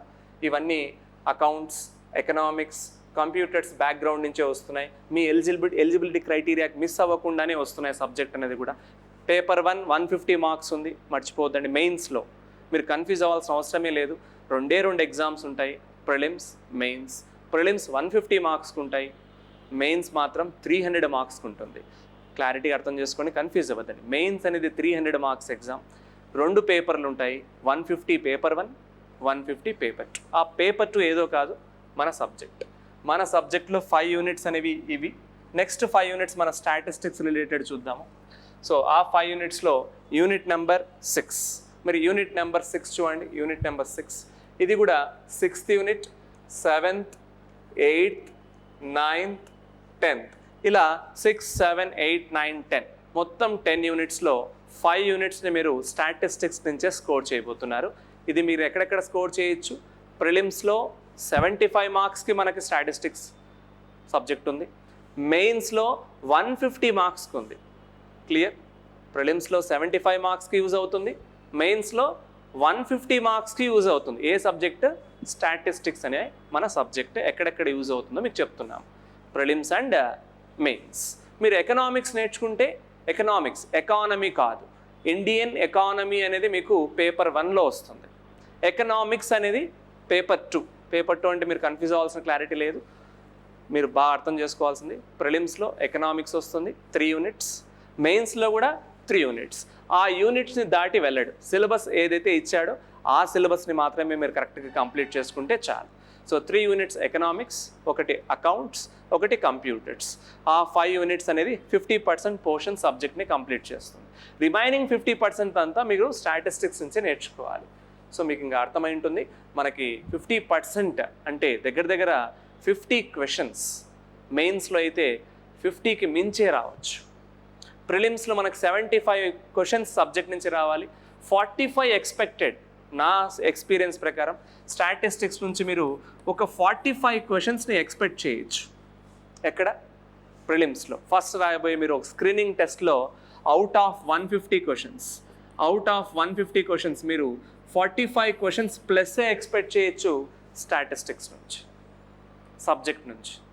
అదే సబ్జెక్ట్లో ఇంకా మీకు ఏం పెండింగ్ ఉంది? Economics plus economics. Statistics plus economics నేర్చుకున్న వాళ్ళకి జాబ్ కంపల్సరీ వస్తుందని క్లారిటీగా చెప్పేస్తున్నారు. సో మీరు బాగా నేర్చుకోవాల్సింది ఎకనామిక్స్ సబ్జెక్ట్ 3 యూనిట్స్ కవర్ చేస్తుంది, స్టాటిస్టిక్స్ 5 యూనిట్స్ కవర్ చేస్తుంది. మిగతా 2 యూనిట్స్ మీకు ఏంటో అర్థమైపోయింటుంది, అకౌంటింగ్ అండ్ కంప్యూటర్స్. ఈ 10 యూనిట్స్ని స్ట్రాంగ్గా మీరు ప్రిపేర్ అవ్వగలిగితే మీరు ఈ మెయిన్స్లో 150 మార్క్స్, ప్రిలిమ్స్లో 75 మార్క్స్ని క్లియర్ చేయొచ్చు. అర్థమైందా? సో మరి స్టాటిస్టిక్స్లో 6th చాప్టర్ ఏముందనేది మనం చూడబోతున్నాం. Introduction to statistics. మరి ఇంట్రడక్షన్ టు స్టాటిస్టిక్స్లో ప్రతి పాయింట్ని మీకు ఇక్కడ క్లియర్గా ఎక్స్ప్లెయిన్ చేస్తాము. వాట్స్ ఆఫ్ స్టాటిస్టిక్స్ ఏమున్నాయి, డేటాని ఎలా కలెక్ట్ చేయాలి, ప్రైమరీ డేటా అంటే ఏంటి, సెకండరీ డేటా అంటే ఏంటి. మీరు అబ్జర్వ్ చేశారా? డేటా అన్ని చోట్ల మీకు డేటా అనే కాన్సెప్ట్ కనిపిస్తుంది. ఎందుకంటే సెన్సస్ అనే కాన్సెప్ట్ కూడా డేటాకి సంబంధించింది. మీ డేటా అంటే ఏంటి, వాట్ ఈస్ డేటా దగ్గర నుంచి స్టార్ట్ చేస్తున్నాం. స్టాటిస్టిక్స్ కూడా మీకు డైరెక్ట్గా క్వశ్చన్ అండ్ ఆన్సర్ చెప్పట్లేదు. అసలు స్టాటిస్టిక్స్ వర్డ్ ఎలా వచ్చింది, చూసారా, అసలు వర్డ్ ఎలా వచ్చిందో చెప్పబోతున్నాం. ఆ వర్డ్ ఎలా వచ్చింది, ఆ డేటా అంటే ఏంటి, అసలు డేటాని ఎలా కలెక్ట్ చేయాలి, డేటాని ఎలా క్లాసిఫై చేయాలి, డేటాని ఎలా ప్రజెంట్ చేస్తాం, ఆ డేటాని డయాగ్రమెటిక్గా గ్రాఫికల్గా ఎలా ప్రజెంట్ చేస్తాం, ఆ ఫ్రీక్వెన్సీని ఎలా డిస్ట్రిబ్యూట్ చేస్తాం, ప్రాబబిలిటీ అనే కాన్సెప్ట్ కూడా ఇక్కడ ఒక డెఫినేషన్లా వచ్చింది. అలాగే శాంపుల్ ఎలా తీసుకుంటాం, శాంపుల్ అంటే ఏంటో కాదు, పాపులేషన్ నుంచి ఉండే మొత్తం పాపులేషన్ నుంచి ఒకటి సెలెక్టింగ్ ఫర్ స్టడీ, ఒక స్టడీ చేయడానికి కూడా మనం అన్నం ఉడికిందా లేదా అని కొంచెం టేస్ట్ చేస్తాం కదా, అట్లా అది శాంపుల్ అవుతుంది. ఆ మొత్తం అన్నం ఉడికేదంతా పాపులేషన్ అవుతుంది. ఆ పాపులేషన్లో కొంచెం టేస్ట్ చేస్తాం కదా, ఆ టేస్ట్ చూసే శాంపుల్ అవుతుంది. ఆ శాంపుల్ని బట్టి మనకు బ్లడ్ శాంపుల్ అని వింటారు. బ్లడ్ అంతా తీసుకుంటారా చెప్పండి, మీకు లేదు కదా. బ్లడ్ అనేది ఒక పాపులేషన్ అయితే ఆ బ్లడ్ టెస్ట్ కోసం కొంచెం బ్లడ్ తీసుకుంటాం కదా, అది శాంపుల్ అవుతుంది. ఆ శాంపులే మనం డిసైడ్ చేస్తుంది, మనకి పాజిటివ్ ఉందా నెగిటివ్ ఉందా అని డిసైడ్ చేస్తుంది. కొన్ని ఎగ్జాంపుల్స్ ద్వారా స్టాటిస్టిక్స్ని నీట్గా నేర్చుకుందాం. ప్రతి చాప్టర్ని మీకు క్లియర్గా కాన్సెప్ట్స్ని ఎక్స్ప్లెయిన్ చేసి ప్రతి కాన్సెప్ట్ పైన ఆబ్జెక్టివ్స్ కూడా ప్రాక్టీస్ చేపిస్తాం. ఈ 5 యూనిట్స్ బాధ్యత నేను తీసుకొని మీకు క్లియర్గా నేర్పిస్తాను. And finally schedule and questionnaire అనే టాపిక్ కూడా ఉన్నాయి. ఇలా ప్రతి చాప్టర్ నుంచి ఏమేం కంటెంట్స్ వస్తున్నాయో కూడా మీకు ముందే చూపిస్తున్నాం. టాపిక్స్ని డివైడ్ చేసి ఈ 5 యూనిట్స్ ద్వారా మీకు 45+ క్వశ్చన్స్ వచ్చేలా ప్రిలిమ్స్లో, అండ్ దీన్ని డబల్ చేసుకుంటే నియర్లీ 90 క్వశ్చన్స్ లేదా 80, మినిమం 80 క్వశ్చన్స్కి తగ్గకుండా వస్తాయి. మీరు అర్థం చేసుకోవచ్చు. ఎవరైతే స్టాటిస్టిక్స్ అండ్ ఎకనామిక్స్ నేర్చుకొని రెడీగా ఉంటారో నోటిఫికేషన్ పడే లోపలే మీకు ఈ జాబ్ ఎంత దగ్గర అవుతుందో చూడొచ్చు. ఎక్కడో దూరం ఉండే జాబ్స్ కోసం మీరు వెళ్తున్నారు, చాలా ప్రిపేర్ అవుతున్నారు, చాలా కష్టపడుతున్నారు. ఎంత కష్టపడుతున్నారో నన్ను అడిగే బదులు మిమ్మల్ని అడగాలి. సో మీరు అర్థం చేసుకోండి. స్టాటిస్టిక్స్ సబ్జెక్ట్ పెట్టుకొని దేనికి యూజ్ లేకుండా పోయింది అన్న వాళ్ళందరికీ ఇది మంచి నోటిఫికేషన్. బీకామ్ అయిపోయిన వాళ్ళు, BA అయిపోయిన వాళ్ళు, జాబ్ లేదు అన్న వాళ్ళు, జాబే మీ దగ్గరకు వస్తుంది, వచ్చినా కూడా మీరు పట్టించుకోకపోతే జాబ్ మీకు ఎందుకు వస్తుంది చెప్పండి. సో జాబ్ మీకు రావాలా అనుకొని స్ట్రెస్గా ఫీల్ అయ్యే వాళ్ళందరూ హ్యాపీగా ఒక 3 మంత్స్ని ఫోకస్ చేయండి, లేదా 6 మంత్స్, మ్యాక్సిమం 6 మంత్స్, మినిమం 3 మంత్స్లో మీరు ఏదైతే కష్టపడ్డారో ఎన్ని రోజుల నుంచి దానికి ఒక వాల్యూ అనేది రాబోతుంది. అప్లై చేసుకోవడానికి రెడీగా ఉండండి, ప్రిపేర్ అవ్వడానికి రెడీగా ఉండండి, స్టార్ట్ చేసేయండి ప్రిపరేషన్ అనేది నేను చెప్పబోతున్నాను. ఈరోజు మనం ఈ స్టార్ట్ చేసేసుకుందాం క్లియర్గా. ఇది చాప్టర్ నెంబర్ 6 చూసాం ఇక్కడ. అలాగే చాప్టర్ నెంబర్ 7 కూడా ఏముందో ఒకసారి మీకు సిలబస్ చూపించాలి కాబట్టి చూపిస్తున్నాము. మెజర్స్ ఆఫ్ సెంట్రల్ టెండెన్సీ, ఏదైతే 10th క్లాస్ లెవెల్లో మీకు నిజానికి స్టాటిస్టిక్స్ అనేది 5th క్లాస్ 6th క్లాస్ నుంచే వస్తుంది. స్టాటిస్టిక్స్ మీకు తెలియదు అనే వాళ్ళు చాలామంది ఉన్నారు. స్టాటిస్టిక్స్ చెప్పేవాళ్ళు కూడా లేరు అని చెప్పేవాళ్ళు ఉన్నారు. కానీ స్టాటిస్టిక్స్ మీకు చాలా దగ్గర సంబంధం ఉంది. చాలా చిన్నప్పటి క్లాసెస్ నుంచి మీకు స్టాటిస్టిక్స్ వస్తుంది. డేటా హ్యాండ్లింగ్ అనే కాన్సెప్ట్ ద్వారా స్టాటిస్టిక్స్ మీకు ఇంట్రడ్యూస్ అయి ఉంటుంది. ఇది 6th క్లాస్ నుంచే మీకు వస్తూ ఉంటుంది. డేటా హ్యాండ్లింగ్, ఆ డేటాని ఎలా హ్యాండిల్ చేయాలని నేర్పించేదే స్టాటిస్టిక్స్. అందులో మెజర్స్ ఆఫ్ సెంట్రల్ టెండెన్సీ ఎలా మెజర్ చేస్తాము. స్టాటిస్టిక్స్ అనే పేపర్ని మీరు ఇంకో రకంగా ఆలోచిస్తే చాలా చోట్ల కూడా అప్లికేషన్ ఉంది. అప్లికేషన్స్ ఆఫ్ స్టాటిస్టిక్స్ అనేది ఒక డిపార్ట్మెంట్లో కాదు. బీటెక్ వాళ్ళకు స్టాటిస్టిక్స్ ఉంది, కానీ ఎలిజిబిలిటీ క్రైటీరియాలో ఎందుకు రావడంలో మీకు అర్థం అవ్వడం లేదు. ఒక పేపర్ కంపల్సరీ స్టాటిస్టిక్స్ చదవాలి. మెడిసిన్ చేసే వాళ్ళు అంటే లైక్ డాక్టరేట్ ఉంటారు కదా వీళ్ళు, లైక్ ఏమంటారు నర్సింగ్, ఫార్మసీ రిలేటెడ్ వాళ్ళు అండ్ ఫిజియోథెరపీ వాళ్ళకు కూడా స్టాటిస్టిక్స్ ఉంటుంది. బట్ ఇక్కడ వాళ్ళు వన్ ఆఫ్ ద మెయిన్ పేపర్లా లేదు, సెమిస్టర్ ప్యాటర్న్ నుంచి అవుతున్నారు. సో కంపల్సరీ ఏముండాలనేది మనం ఎలిజిబిలిటీ క్రైటీరియా చూసాం. సో తక్కువ కాంపిటీషన్తో మంచి జాబ్ని తెచ్చుకునే ఛాన్సెస్ ఇక్కడ ఎక్కువగా ఉన్నాయి. సో మీరు అబ్జర్వ్ చేసే నేమ్స్ చూడండి. Mean, geometric mean, arithmetic mean, AM. Syllabus చూడండి ఇక్కడ ఆల్రెడీ వినింటారు మీరు. Geometric mean GM, harmonic mean HM. ఈ మీన్, మీడియన్, మోడ్, ఈ టాపిక్స్ చాలా ఫెమిలియర్గా ఉంటాయి మీ లైఫ్లో. 10th క్లాస్ లెవెల్లో, ఇంటర్మీడియట్ లెవెల్లో మీరు మీన్ స్టాటిస్టిక్స్ అంటే మీకు ఫస్ట్ గుర్తొచ్చి కూడా చాలామందికి మీన్, మీడియన్, మోడ్ ఇలాగే చెప్తారు. ఇంతేనా స్టాటిస్టిక్స్? మీన్, మీడియన్, మోడ్ నేర్చుకుంటే జాబ్ వచ్చేస్తుందా? అది కాదు. స్టాటిస్టిక్స్ అనేది థియరిటికల్గా ఉంటుంది, అలాగే ప్రాక్టికల్గా ఉంటుంది. ఆ థియరిటికల్ నాలెడ్జ్ని ఇక్కడ పూర్తిగా మీకు నేర్పించేస్తే ప్రాక్టికల్ చాలా ఈజీగా నేర్చుకోవచ్చు. సో ప్రాక్టికల్ ఎప్పుడు బాగా చేస్తామంటే థియరీ స్ట్రాంగ్ అయిన తర్వాత ప్రాక్టీస్ ఎక్కువ చేసుకుంటూ వెళ్ళే కొద్దీ ప్రాక్టికల్గా మీరు ప్రాబ్లమ్స్ని సాల్వ్ చేయగలుగుతారు. అవి ఇక్కడ mean, median, mode, geometric mean, harmonic mean, అలాగే క్వార్టైల్స్, పర్సెంటైల్స్, పెంటైల్స్ ఇక్కడ ఇట్లా వస్తాయి, డిసైల్స్ ఇది క్వార్టైల్స్, డిసైల్స్, పర్సంటైల్స్, ప్రాపర్టీస్ ఆఫ్ యావరేజెస్, ఇలా టాపిక్ వైజ్ మీరు అబ్జర్వ్ చేయండి, ఇలా టాపిక్ వైజ్ వస్తూ ఉంటాయి. ఇది చాప్టర్ నెంబర్ 7లో సెంట్రల్ టెండెన్సీస్ అనే టాపిక్ కింద మీన్, మీడియన్, మోడ్ గురించి ఒక సపరేట్ ఒక యూనిట్ ఉంది చూసారా. చాప్టర్ 6 జస్ట్ ఇంట్రడక్షన్, డేటాని ఎలా తీసుకుంటాం, ఎలా కలెక్ట్ చేస్తాం, ఎలా డివైడ్ చేస్తాం, అంతే కదా. డేటాని తీసుకొని దాన్ని హ్యాండిల్ చేయడం వస్తేనే స్టాటిస్టిక్స్ వస్తుంది. ఫస్ట్ ఇంట్రడక్షన్ మీకు తెలియాలి. ఆ తర్వాత సెంట్రల్ టెండెన్సీస్ ఎలా మెజర్ చేస్తాం, మీన్ ఎలా మెజర్ చేస్తాం, మీడియన్ ఎలా మెజర్ చేస్తాం, మోడ్ని ఎలా మెజర్ చేస్తాం, ఇదంతా ఒక చాప్టర్ సపరేట్గా. స్టాటిస్టిక్స్ని కూడా నీట్గా డివైడ్ చేసి ఒక్కొక్కటి కాన్సెప్ట్ని సపరేట్ చేసి మీకు 5 యూనిట్స్ని క్రియేట్ చేశాడు. ఫిక్స్డ్ సిలబస్, మ్యాక్సిమం సిలబస్ నేర్చుకోవడానికంటే మినిమం సిలబస్ నేర్చుకొని స్కోర్ తెచ్చుకోవడానికి స్టాటిస్టిక్స్ మీకు సపోర్ట్ చేస్తుంది. ఈ జాబ్ కోసం స్టాటిస్టిక్స్ అనేది ఎందుకు యూజ్ అవుతుందో మీకు క్లారిటీ వచ్చేస్తుంది. నెక్స్ట్ యూనిట్ నెంబర్ 8 చూద్దాం. Unit number 8. So 8th unit చూసారా, methods of dispersions and skewness. అంటే డీవియేషన్స్ జరుగుతూ ఉంటాయి. స్టాండర్డ్గా ఎంత డీవియేట్ అవుతుంది. ఇప్పుడు ఒక హాస్పిటల్లోనే మీరు హాస్పిటల్కి వెళ్ళారు, మీ దగ్గర మీకు ఒక టెంపరేచర్ ఫామ్ అయింది, మీకు ఫీవర్ వచ్చిందంటే ఈరోజు టెంపరేచర్ మీకు ఎంత వచ్చి ఉంటుంది, 102 degrees వచ్చింది. 102 degree ఫీవర్ వచ్చింది మీకు. డాక్టర్ ఏం చేస్తాడంటే మెడిసిన్ ఇస్తాడు. మెడిసిన్ ఇచ్చిన తర్వాత నెక్స్ట్ డే రండి అంటాడు. నెక్స్ట్ డే వస్తూనే ఫీవర్ ఏమైపోయింది, 100 degrees వచ్చింది. ఏం జరిగింది ఇక్కడ, ఫీవర్ అనేది డీవియేట్ అయింది. లేదా ఒక్కోసారి ఇంకా ఫీవర్ ఏమవచ్చు, 102 నుంచి 103కి వెళ్ళిపోవచ్చు. అంటే ఇక్కడ డీవియేషన్స్ జరుగుతూ ఉంటాయి. ఒక పేషెంట్ ఐసీయూలో ఉన్నాడండి, డీవియేట్ అవుతూనే ఉంది హెల్త్ ఎంత డీవియేట్ అవుతుందని కనిపెట్టాలన్నా కూడా ఎంత డీవియేషన్ జరిగిందో జరగాలి. ఇక్కడ డిస్పర్షన్స్లో జరిగేదంతా ఏమంటే డీవియేషన్సే. ఆ డీవియేషన్స్లో ఫస్ట్ రేంజ్ ఎంత ఉందో చూసుకుంటారు. రేంజ్ అంటే లార్జెస్ట్ వాల్యూ ఎంత ఉంది, స్మాలెస్ట్ వాల్యూ ఎంత ఉంది, దాని మధ్యలో డిఫరెన్స్ చూస్తారు. The difference between the largest and the smallest observation is called range. ప్రతి టాపిక్ని క్లియర్గా మీకు విత్ డెఫినేషన్తో మెటీరియల్ కూడా ప్రొవైడ్ చేస్తూ ప్రతి చాప్టర్ మీద మీకు ఆబ్జెక్టివ్ క్వశ్చన్స్ ఇస్తూ సపోర్ట్ చేస్తూ ఈ 5 యూనిట్స్ని కంప్లీట్ చేస్తాం. అలాగే క్వార్టైల్ డీవియేషన్ అంటే క్వార్టైల్ అంటే ఏదో క్వార్టర్ అని వినింటారు మీరు. క్వార్టర్ అంటే కాన్సెప్ట్ ఏంటి, 1/4. అంటే డీవియేషన్ జరగడంలో కూడా 1/4 డీవియేషన్, మొత్తం కాదు 1/4. క్వార్టర్ అంటాం కదా, కాన్సెప్ట్ మీకు తెలిసింది క్వార్టైల్. సో క్వార్టర్ అంటే 1/4 మాత్రమే. 2 క్వార్టర్లు ఏమవుతుందండి, అది కూడా నేనే చెప్పమంటారు, మీకు తెలుసా. 2 క్వార్టర్లు హాఫ్. చూడండి, హాఫ్ అనే కాన్సెప్ట్ మీడియన్, మిడిల్ మోస్ట్, మధ్యలో ఉంటుంది. 2 1/4 kg, అర్ధ కేజీ అంటాం కదండి, same concept. 1/4. 2 quarters is equals to middle quartile. That middle quartile is called median. Median is also called as second quartile. మధ్యలోనే ఉంటుందండి మీడియన్, టాప్లో ఉండదు, ఎండ్లో ఉండదు. Middle most value is the median అంటాం.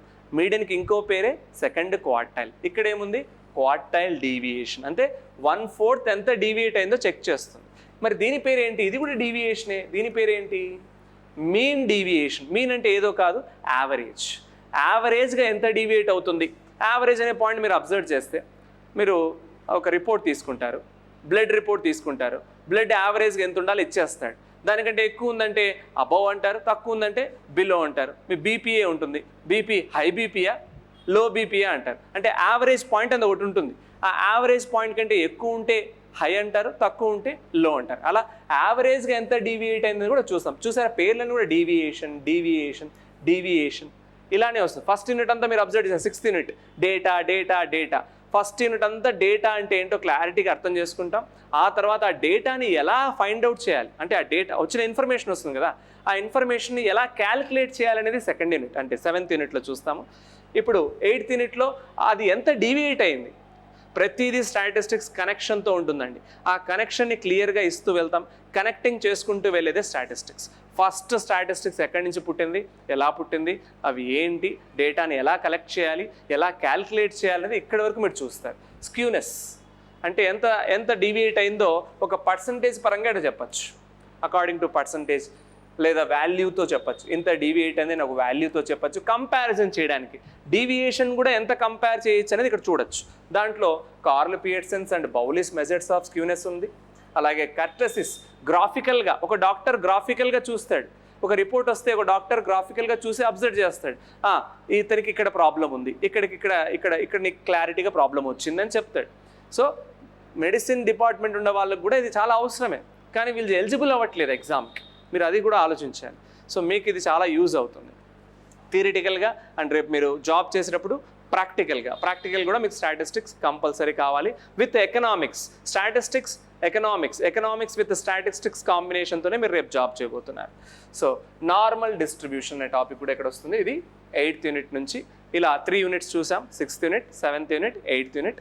నెక్స్ట్ ఇంకా 2 యూనిట్ సిలబస్ ఏముందో మీరు చూద్దాం. మీరు చదువుకున్నారో లేదో తెలుస్తుంది. మెథడ్స్ ఆఫ్ రిలేషన్ అనే చాప్టర్ కూడా ఇక్కడ వస్తుంది. రిలేషన్ అంటే మీరు అనుకున్న రిలేషన్ అయితే కాదు, ఈ రిలేషన్ వేరు. మీరు అనుకున్న రిలేషన్ కూడా పాజిటివ్గా తీసుకుంటే కంపారిజన్ గురించి. రిలేషన్లో ఏముంటాయి చెప్పండి? కంపారిజన్సే ఉంటాయి. వాడు బాగున్నాడు, వీడు బాగున్నాడు, వాడిని చూడు, వాడు ఆ జాబ్ చేస్తున్నాడు, వీడు ఈ కోచింగ్కి వెళ్ళాడు, వాడు ఇంకో చోట ఉన్నాడు. ఇదన్నీ ఏంటి? మీ గురించి మీకుతో మాట్లాడకుండా పక్కన వాళ్ళ గురించి కంపేర్ చేస్తారు కదా, దాన్నే రిలేషన్ అంటారు. ఇంకా మాట్లాడాలంటే కోరిలేషన్ అంటారు. కోరిలేషన్ అది పాజిటివ్ కోరిలేషనా, నెగిటివ్ కోరిలేషనా, జీరో కోరిలేషనా, లీనియర్ కోరిలేషనా, నాన్ లీనియర్ కోరిలేషనా? ఈ పేర్లు చెప్తాంటే మీకు భయం వేస్తూ ఉంటుంది. ఇక్కడ కావాల్సిన భయం కాదు, క్లారిటీ. ఒక్కొక్క టాపిక్ గురించి నీట్గా ఇవన్నీ మనం సిలబస్లో చూడబోతున్నాం. ఇవన్నీ మీరు చదువుకున్నారా లేదా అనే పాయింట్స్ నేను చెప్తున్నాను అంతే. మీకు గుర్తుంటే గుర్తున్నట్టనే ఉండండి, గుర్తు లేకపోతే గుర్తు లేనట్టనే ఉండండి. ఏదో ఒకటి అయితే కన్ఫర్మ్ చేసి ముందు అప్లై చేయడానికి రెడీగా ఉండండి, ప్రిపరేషన్కి రెడీగా ఉండండి. Online coaching offline coaching decide అయిపోండి. మీరు ఎలిజిబుల్ అయితే మాత్రం ఎగ్జామ్ని మాత్రం మిస్ చేయొద్దండి. ఎగ్జామ్ రాసినా కూడా జాబ్ రావచ్చేమో మీకు, ఇది కూడా ఆలోచించండి. సో కోరిలేషన్, అందులో టైప్స్, అందులో methods, Karl Pearson's correlation coefficient అని ఉందంట. మీరు ఎప్పుడైనా చదువుకున్నారేమో, మీకు సంబంధం ఉందో చూసుకోండి, గుర్తుకొస్తున్నాయా లేదా. ఇవన్నీ మీరు పాస్ట్లో ఎడ్యుకేషన్ అనే డిపార్ట్మెంట్లో మీరు ఎడ్యుకేషన్ దాంట్లో ఉన్నారు, చదువుకున్నారు కాబట్టి దానికి మీకు సంబంధం ఉందో చూడండి సిలబస్కి. స్పియర్మ్యాన్స్ ర్యాంక్ కోరిలేషన్ ఉందంట. అలాగే ప్రాబబుల్ ఎర్రర్ అనే కాన్సెప్ట్ ఒకటి ఉంది. ఎర్రర్ అని కూడా చాలా ఇంపార్టెంట్. స్టాటిస్టిక్స్లో ఎర్రర్ అనేది వస్తూ ఉంటుంది. Statistical results are not absolutely correct. ఎగ్జాక్ట్గా స్టాటిస్టిక్స్ రాదు. జనాభా ఏంటంటే ఎవడన్నా ఎగ్జాక్ట్ చెప్పగలడా? మీ సందులో ఎంతమంది ఉన్నారంటే మీరు ఎగ్జాక్ట్ చెప్పగలరా? సార్ ఇంతమంది ఉంటారని చెప్తారు, పర్ఫెక్ట్గా చెప్పలేము. ఎగ్జాక్ట్గా ఇన్ని కోట్లు అని చెప్తాను తప్ప ఇప్పటికి కూడా సెన్సస్లో ఇంతవరకు ఉందని చెప్పట్లేకపోతున్నాం. ఇంకా కౌంటింగ్ అనేది జరుగుతూనే ఉంది. సైన్స్ ఆఫ్ కౌంటింగ్ అంటామంట. స్టాటిస్టిక్స్నే సైన్స్ ఆఫ్ కౌంటింగ్ అంటామంట. ఎప్పుడు అంటామంట సైన్స్ ఆఫ్ కౌంటింగ్ అని? ఇలా సెన్సస్ ఇవన్నీ జరిగినప్పుడు. ఇది ఎవరు చెప్పారు? బౌలీ అనే ఒక స్టాటిషియను స్టాటిస్టిక్స్ అంటే ఏంటో కాదు, సైన్స్ ఆఫ్ కౌంటింగ్ అని చెప్పాడంట. చూసారా? స్టాటిస్టిక్స్కి డెఫినేషన్, మళ్ళీ డెఫినేషన్ ఒకటి చెప్పడు, ఇంకొక ఆయన ఇంకొక రకంగా చెప్తాడు, ఒక్కొక్కరు చెప్తారు. వాళ్ళు ఏం డెఫినేషన్స్ చెప్పారనే దాని మీద ఒక క్వశ్చన్ రావచ్చు. ఎలా క్వశ్చన్స్ అడుగుతాడు, ఎలాంటి క్వశ్చన్స్ అడుగుతారు, ఎలా ప్రిపేర్ అవ్వాలి, ఇవన్నీ మేము చూసుకుంటాం. కంపల్సరీ మీకు ప్రతి చాప్టర్ నుంచి క్లియర్గా కాన్సెప్ట్తో సహా పర్ఫెక్ట్గా మీకు అందిస్తాం. మీరు దాన్ని ప్రాక్టీస్ చేసి నీట్గా క్లాసెస్ వింటే చాలు. సో ఇక్కడ ప్రాబబుల్ ఎర్రర్ వరకు మీకు కంప్లీట్ అయిపోయింది. కోరిలేషన్కే సిలబస్ అయిపోయింది. ఇంకా మాట్లాడాలంటే రిగ్రెషన్ అని కూడా ఉంది. రిగ్రెషన్ అనే సిలబస్ కూడా ఉంది. కానీ ఈ సిలబస్ని మాత్రం ఇక్కడ రిగ్రెషన్ అనే పాయింట్ని మనం మన సిలబస్లో చూడట్లేదు. మరి ఇది ఇస్తాడా లేదా అని కాకపోయినా మీకు దీని గురించి కూడా ఎక్స్ప్లెయిన్ చేస్తాం. ఇది ఎస్టిమేషన్. రిగ్రెషన్ అనేది ఎస్టిమేషన్. కోరిలేషన్ అనేది కంపారిజన్ వర్సెస్ ఎస్టిమేషన్ అంటే ఏంటో అర్థం చేసుకోండి. కంపారిజన్ ఎవరి మీద, ఎవరికి, ఎందుకు. ఎస్టిమేషన్ వాడు వస్తే నేను వస్తా, వాడు రాకపోతే నేను రాను, వాడు ఎగ్జామ్ రాస్తేనే నేను రాస్తా.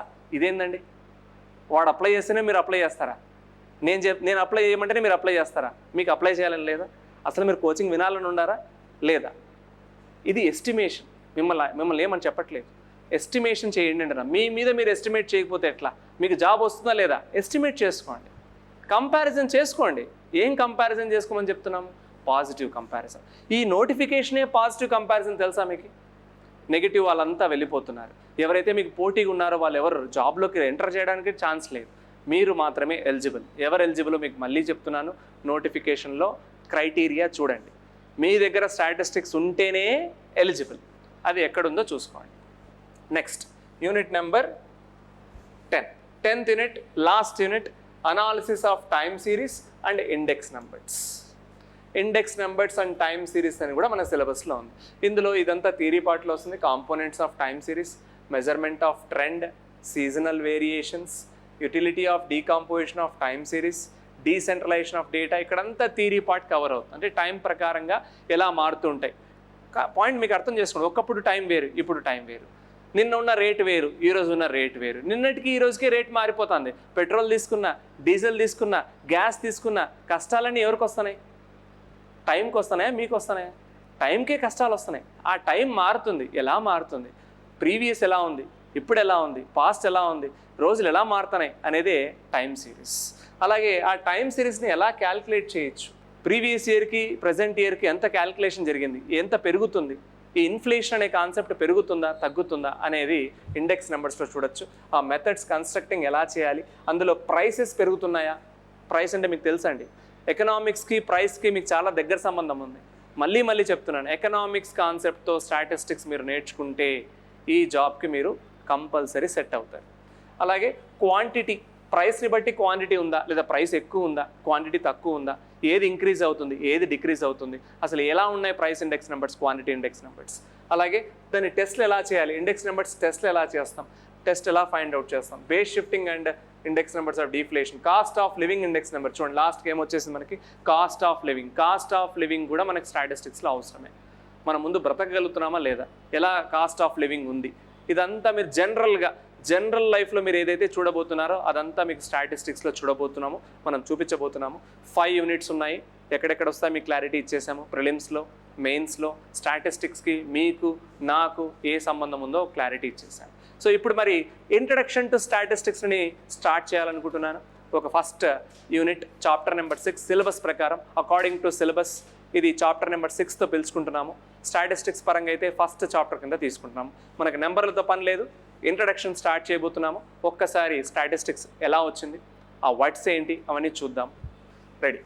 Unit number 6. ఒక్క 10 మినిట్స్, 15 మినిట్స్, 20 మినిట్స్ మీరు ఎంతైనా తీసుకొని ఒక్కసారి ఫోకస్ చేసి వినడానికి ట్రై చేయండి. స్టాటిస్టిక్స్ ఈజీగా అర్థమవుతుందా లేదా అనేది మీరే డిసైడ్ చేసుకోండి.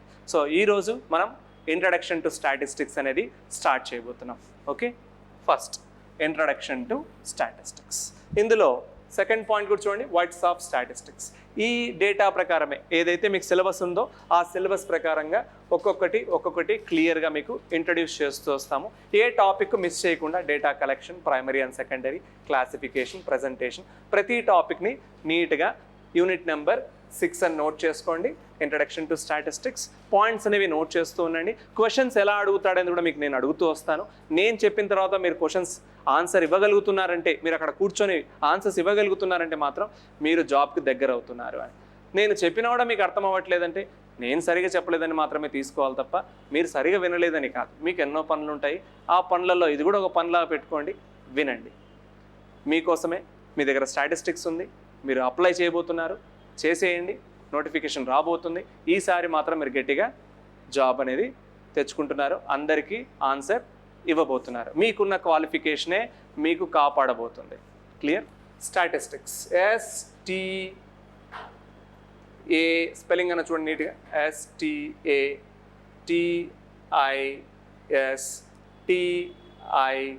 STATISTICS. రాయడానికి కష్టం ఉందేమో చూడండి ఒకసారి. స్టాటిస్టిక్స్ స్పెల్లింగ్ అన్న రాయగలుగుతున్నామా? ఫస్ట్ జాబ్ తెచ్చుకోవాలని ఆశతో ఉండేవాళ్ళు స్పెల్లింగ్ కూడా రాయకపోతే చాలా కష్టం అండి. అందుకే నేను కూడా కష్టపడే రాస్తున్నాను, మీరు కష్టపడండి. STATISTICS స్టాటిస్టిక్స్ స్పెల్లింగ్ రాసినా కూడా మీరు మొదటి అడుగు వేసినట్టే అండి. మరి ఎవరు ఇంత కష్టమైన పదానికి ఇంట్రడ్యూస్ చేశారు? ఎవరు ఈ ఫాదర్ ఉంటాడు కదండి, ఈ ఫాదర్ అనేవాడు మనకి ఏం చేస్తాడో మీకు చూద్దాము. Who is the father of statistics? ఎవరైనా చెప్పగలరా? మరి మీరు చూస్తున్నారా, వింటున్నారా అన్నప్పుడు father of statistics, who is the father of statistics? ఆ పాయింట్తోనే స్టార్ట్ చేస్తున్నాము. Right, father of statistics. Point number 1, father of statistics. ఎవరు దీన్ని ఇంట్రడ్యూస్ చేసి డెవలప్ చేశారో అతని పేరునే చూడబోతున్నాం. Father of statistics is sir Ronald Fisher. ప్రతి పాయింట్ని నీట్గా రాసుకోండి. ప్రతి పాయింట్ ద్వారా మీరు జాబ్కి దగ్గర అవుతున్నారు. ఏమో ఈ క్వశ్చనే రావచ్చేమో, who is the father of statistics అనే క్వశ్చనే. మనకి ఇది కూడా తెలియకుంటే కష్టం కదండి. అందుకని బేసిక్ ఎవరితో స్టార్ట్ చేస్తున్నాం, ఎవరి వల్ల ఇది అవసరమైందో, ఎవరి వల్ల ఈ జాబ్కి మీరు ప్రిపేర్ అవుతున్నారు, అసలు ఈ స్టాటిస్టిక్స్ ఎందుకు పుట్టింది, ఎవడి వల్ల పుట్టిందో వాడి గురించి మీరు తెలుసుకున్నారు. ఎవరు ఆ పెద్ద ఆయన? Sir Ronald Fisher. S R Fisher అని కూడా పిలుచుకుంటారండి. S R Fisher. ఎస్ఆర్ ఫిషర్ మర్చిపోద్దండి. Sir Ronald Fisher is the father of statistics. మరి స్టాటిస్టిక్స్ ఫాదర్ తెలుసుకున్నాం కాబట్టి, మరి ఫాదర్ ఆఫ్ మనం ఇండియాలో ఉన్నాం కాబట్టి ఇండియన్ స్టాటిస్టిక్స్ ఎవరు? Who is the father of Indian statistics? మనం ఇండియాలో ఉన్నాం కాబట్టి ఇండియన్ స్టాటిస్టిక్స్ గురించి తెలుసుకోవాలి. Who is the Indian statistician? Father of Indian statistician. So father of statistics sir Ronald fissure అని తీసుకున్నాం. మరి ఫాదర్ ఆఫ్ ఇండియన్ స్టాటిస్టిక్స్ ఏమవుతుందో చూద్దాం. Is P.C. అంటే ప్రశాంత చంద్ర. ప్రశాంత Chandra Mahalanobis. Prasanta Chandra Mahalanobis. Prasanta Chandra Mahalanobis is the father of Indian statistics. Indian స్టాటిస్టిక్స్కి ఫాదరే ఈ P.C. Mahalanobis. Prasanta Chandra Mahalanobis is the father of Indian statistics. ఈ రెండు పేర్లు. ఈ మహాలనోబిస్ చాలా ఇంపార్టెంట్ పర్సన్. 5-year ప్లాన్స్ అనేవి ఉన్నాయి మనకి. ఈ 5-year ప్లాన్స్లో సెకండ్ 5-year ప్లాన్కి ఇంట్రడ్యూస్ చేసిన మెయిన్ పర్సనే Prasanta Chandra Mahalanobis. He is the father of Indian statistics. Indian స్టాటిస్టిక్స్కి ఫాదరే ప్రశాంత చంద్ర మహాలనోబిస్. వీళ్ళిద్దరి గురించి మీరు బాగా గుర్తుపెట్టుకోవాలి. ఎందుకంటే మనం స్టాటిస్టిక్స్ స్టార్ట్ చేసే ముందు వీళ్ళిద్దరిని తలుచుకొనే స్టార్ట్ చేసుకోవాల్సి వచ్చింది. సో దీని తర్వాత స్టాటిస్టిక్స్ అనే వర్డ్ వాళ్ళు ఎలా అయితే క్రియేట్ చేశారో వాళ్ళు ఎక్కడి నుంచి క్రియేట్ చేసి ఉంటారు. What are the words of statistics? Words of statistics చూడబోతున్నాము. Words of statistics. What are the different words of statistics? Different words of statistics. ఎక్కడి నుంచి వర్డ్స్ అనేవి తీసుకున్నామో ఇక్కడ చూడబోతున్నాము. Words of statistics. So statistics అనే వర్డ్ని ఎక్కడెక్కడి నుంచి తీసుకున్నామో ఒకసారి లిస్ట్ చూద్దాం. Starting from Latin, LATIN, Latin word. Latin వర్డ్లో స్టాటిస్టిక్స్ని ఏమని పిలిచేవాళ్ళు? మనమేమో స్టాటిస్టిక్స్ దేనికి ప్రిపేర్ అవుతున్నామంటే స్టాటిస్టిక్స్. ఏ జాబ్ రా అంటే అసిస్టెంట్ స్టాటిస్టికల్ ఆఫీసర్. ఇండియాలో ఎవడెత్తినా స్టాటిస్టిక్స్. సెన్సస్లో కూడా స్టాటిస్టిక్సే. కానీ ఆ స్టాటిస్టిక్స్ అనే వర్డ్ లాటిన్ నుంచి వచ్చిందంట. లాటిన్లో ఏమని ఉండేదో మీరు ఒకసారి చూడండి. దీని గురించి మీకు తెలుసలేదు మీరే చెప్తారు. Statistics is named as STATUS. ఏ వర్డ్లో ఇది ఏమని పిలుస్తున్నామో చూడండి. లాటిన్ వర్డ్లో స్టాటిస్టిక్స్ని ఏమని పిలుస్తున్నాం? స్టేటస్. స్టేటస్ తెలీదండి మీకు? ఎక్కడెక్కడ యూజ్ చేస్తారు మీరు స్టేటస్? వాట్సాప్ స్టేటస్ చేస్తారు కదండి. ఎందుకండి వాట్సాప్ స్టేటస్ పెడతారు మీరు? ఇన్ఫర్మేషన్ ఇస్తున్నారు కదా. స్టేటస్లో మీరు ఏమి ఇస్తున్నారు? వాట్సాప్ స్టేటస్లో ఇన్ఫర్మేషన్ ఇస్తున్నారు. అంటే ఏం ఇన్ఫర్మేషన్ ఇస్తున్నారో తర్వాత మాట్లాడదాం. మీరు ఇన్ఫర్మేషన్ అనేది పాస్ చేస్తున్నారు అనేది స్టేటస్. స్టాటిస్టిక్స్ కూడా అంతే అండి. ఇన్ఫర్మేషన్ని పాస్ చేస్తాము, ఇన్ఫర్మేషన్ని హ్యాండిల్ చేస్తాము, ఇన్ఫర్మేషన్ని కలెక్ట్ చేసుకుంటాము, క్లాసిఫై చేస్తాము. మొత్తం ఇన్ఫర్మేషన్ గురించి మాట్లాడేదే statistics. Clear? So status, status. ఇంకా క్లియర్గా చెప్పాలంటే స్టాట్ అజ్. స్టేటస్ని కూడా మీకు ఏం చేస్తున్నాను? సపరేట్ చేస్తున్నాను. స్టేటస్ని సపరేట్ చేస్తుంటే ఏమవుతుంది చూడండి, స్టాట్ అజ్. లాటిన్ వర్డ్లో స్టాటిస్టిక్స్ని స్టేటస్ లేదా స్టాట్ అజ్ అని పిలుచుకోవచ్చు. ఆఫ్టర్ లాటిన్ వర్డ్ తర్వాత మనం ఏ వర్డ్ని తీసుకుంటున్నాం చూడండి. It is Italian word.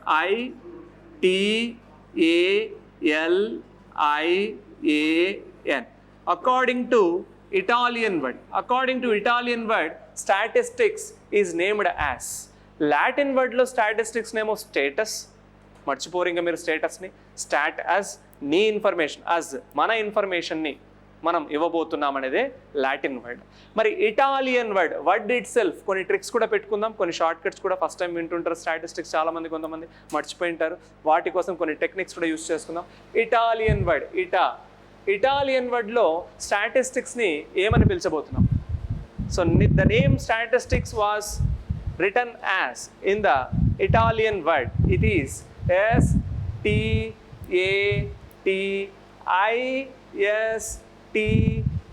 STATISTA. Statista. Observe this word, statista. Italian వర్డ్లో స్టాటిస్టిక్స్ని మనం ఏం పేరు పెట్టి పిలుస్తున్నాం? ఇలాంటి క్వశ్చన్స్ మీకు ఆబ్జెక్టివ్ ఎగ్జామ్ ఏదైతే మీరు ఎగ్జామ్ రాయబోతున్నారో ఈ ఎగ్జామ్స్లో ఇలాంటి వర్డ్స్ ఇచ్చి ఆ వర్డ్ ఏ వర్డ్ కింద వచ్చింది, లాటిన్ వర్డా, ఇటాలియన్ వర్డా, ఇలా అడిగే ఛాన్సెస్ కూడా ఉన్నాయి. మరి ఇటాలియన్ వర్డ్లో స్టాటిస్టిక్స్ని స్టాట్ ఇస్తా, చూడండి ఇటా ఇస్తా, ఒక టెక్నిక్ అండి. మనకు ఎన్నో పనులు ఉంటాయి కదా గుర్తుపెట్టుకోవడానికి కోసం. ఇటాలియన్లో ఇస్తా, ఇస్తాలో మీకు ఇటా కనిపిస్తుంటుంది, ఇస్తాలోనే ఇటా కనిపిస్తుంది. ఒక టెక్నిక్ ద్వారా నేర్చుకుంటున్నాం. అంటే ప్రతిదీ మీరు బై హార్ట్ చేయాలంటే కష్టం కాబట్టి లాటిన్ వర్డ్లో స్టేటస్ అని పిలుస్తున్నాం, ఇటాలియన్ వర్డ్లో ఏమని పిలుస్తున్నాం?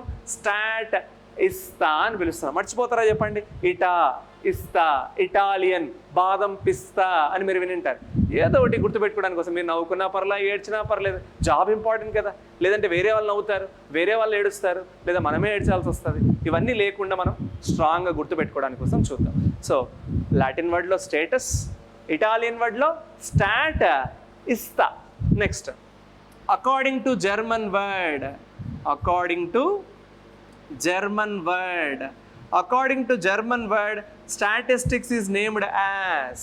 జర్మన్ వర్డ్లో స్టాటిస్టిక్స్ని ఏమని పిలుస్తున్నాము అర్థమవుతుందండి? ముందు నేను ఫాదర్స్ని ఇంట్రడ్యూస్ చేశాను. Who is the father of statistics? Sir Ronald Fisher. Who is the father of Indian statistics? Prasanta Chandra మహాల nobis. ఇప్పుడు మనం ఎవరి గురించి మాట్లాడుతున్నాం? అసలు ఆ స్టాటిస్టిక్స్ వర్డ్స్ ఎక్కడి నుంచి వచ్చాయి, ఏం వర్డ్స్ ఉన్నాయి అనేది చూడబోతున్నాం. లాటిన్ వర్డ్లో స్టేటస్ అని పిలుస్తున్నాం, ఇటాలియన్ వర్డ్లో స్టాట్ ఇస్తా అని పిలుస్తున్నాం. Next according to German word, according to German word statistics is named as STATISTIK.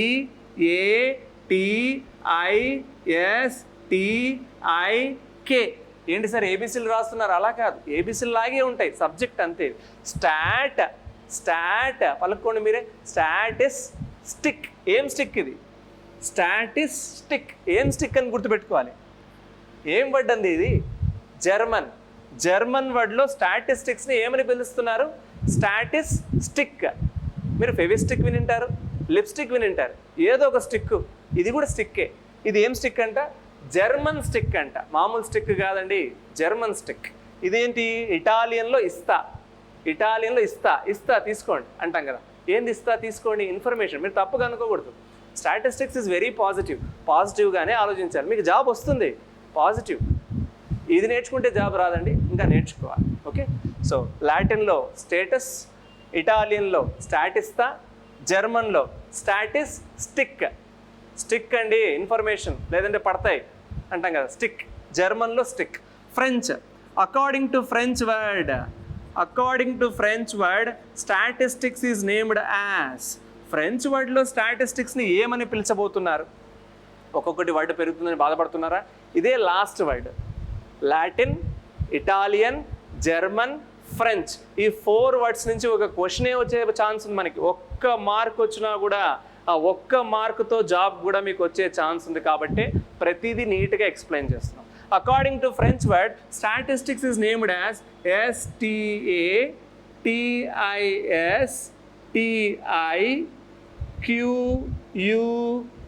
ఏం సార్ ఇంత పెద్దగా ఉందని ఫీల్ అవ్వద్దండి. ఏంటిది?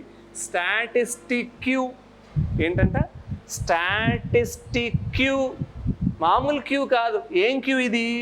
ఒక French queue.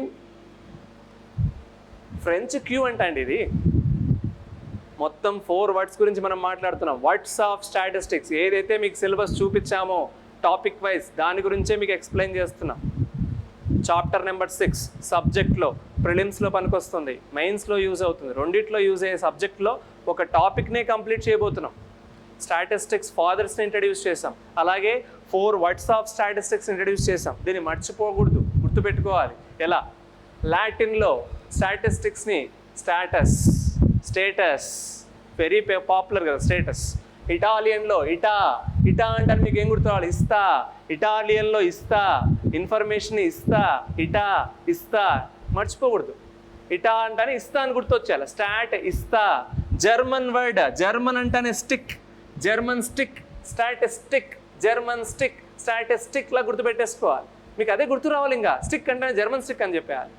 Next French word, French వర్డ్లో స్టాటిస్టిక్స్ని ఏమని పిలిచేవాడు అంటాడు. స్టాటిస్టిక్స్ని ఏమని పిలిచేవాళ్ళు ఫ్రెంచ్ వర్డ్లో? Statistique. ఏం క్యూ అంట? Statistique, French queue. మీరు దాన్ని ఎలా అయినా గుర్తుపెట్టుకోవచ్చు. ఫ్రెంచ్తో ఏమొచ్చినా అన్నీ గుర్తుపెట్టుకోండి. ఫ్రెంచ్ ఫ్రైస్ అది వేరు. మళ్ళీ ఇది ఫ్రైస్ లేవు, క్యూ ఉంది. ఆ ఫ్రైస్ కోసం క్యూలో ఉండాలని పెట్టుకోండి. మీరు ఎలా అయినా గుర్తుపెట్టుకోండి. మీ లాజిక్ మీది, నా లాజిక్ నాది. మీకు నచ్చితే అలాగే గుర్తుపెట్టుకోండి, నచ్చకపోతే మీకు ఎలా గుర్తుంటుందో అలా గుర్తుపెట్టు. కాన్సెప్ట్ అయితే ఇదే. ఈ వర్డ్స్ కూడా ఒక్కోసారి దొరకపోవచ్చు మనకు ప్రిపరేషన్లో. అందుకు మీకు క్లియర్గా 4 వర్డ్స్ ఆఫ్ స్టాటిస్టిక్స్ని ఒకే చోట చూపించాం. మరి ఇవి 4 మీకు క్లియర్గా ఉన్నాయా? అసలు వర్డ్స్ ఆఫ్ స్టాటిస్టిక్స్ అనేది క్లియరా? ఒక 10 నిమిషాలు మీరు విన్నందుకు ఒక క్లారిటీ వచ్చేస్తుంది. ఇప్పుడు నేను ఎలా పడితే అలా అడుగుతాను, చెప్పగలరా? ఒక జస్ట్ క్విక్ రివిజన్ అనుకుందాం. According to Italian word statistics is named as start ఇస్తా. మీరు చెప్పారా? నాకు వినిపొచ్చింది. స్టాట్ ఇస్తా. మీకు వినిపొచ్చిందేమో చూసుకోండి. మీకు కూడా వినపరాలేదనుకోండి, జాబ్ మీకే గ్యారెంటీ వస్తుంది. అర్థం చేసుకోండి. According to French word statistics is named as French word French fries queue. Fries queue. పోండి, క్యూలో నిలబడండి. అంటే ఏంటి? Statistique, French queue. According to German word statistics is named as German stick, Fevistik, lipstick, German stick అంటాం కదా, ఏదో ఒకటి గుర్తుపెట్టుకోండి. జర్మన్లో stick. According to Latin word statistics is named as according to Latin అంటే ఏం గుర్తు రావాలి? స్టేటస్. ఒక్కోసారి ఎగ్జామ్లో రివర్స్ ఇస్తాడు. ఎలా? Statistic Q. What type of word? Statistic Q అంటే ఏం గుర్తొచ్చా? ఫ్రెంచ్. స్టాటిస్తా, స్టాట్ ఇస్తా అంటే ఏ వర్డ్ గుర్తు రావాలి? స్టాట్ ఇస్తా అంటే మీకు ఏ వర్డ్ గుర్తు రావాలి? ఇటాలియన్. స్టాట్ ఇస్తా, ఇటాలియన్. ఇంకా దీన్ని మీరు ఎలా అయినా గుర్తుపెట్టుకొని స్ట్రాంగ్ అవ్వండి. ఓకే, ఇది words of statistics. Next, so fathers ఇద్దరిని చూసాము, సరోనాల్ ఫిషర్, ప్రశాంత్ చంద్ర మహాలనోబిస్. అలాగే 4 వర్డ్స్ ఆఫ్ స్టాటిస్టిక్స్ని కంప్లీట్ చేసుకున్నాము. Latin, Italian, German, French, status, statista, statistique. So ఇక్కడే ఒక క్వశ్చన్ వచ్చే ఛాన్స్ ఉంది, మిస్ అవ్వద్దండి. సో నెక్స్ట్, ఇప్పటివరకు మనం ఏం చూసాము? స్టాటిస్టిక్స్ అంటే వర్డ్ ఎక్కడి నుంచి వచ్చిందో చూసాం. మరి స్టాటిస్టిక్స్ మీనింగ్ తెలుసుకోలేదు. So note down, what is statistics? What is statistics?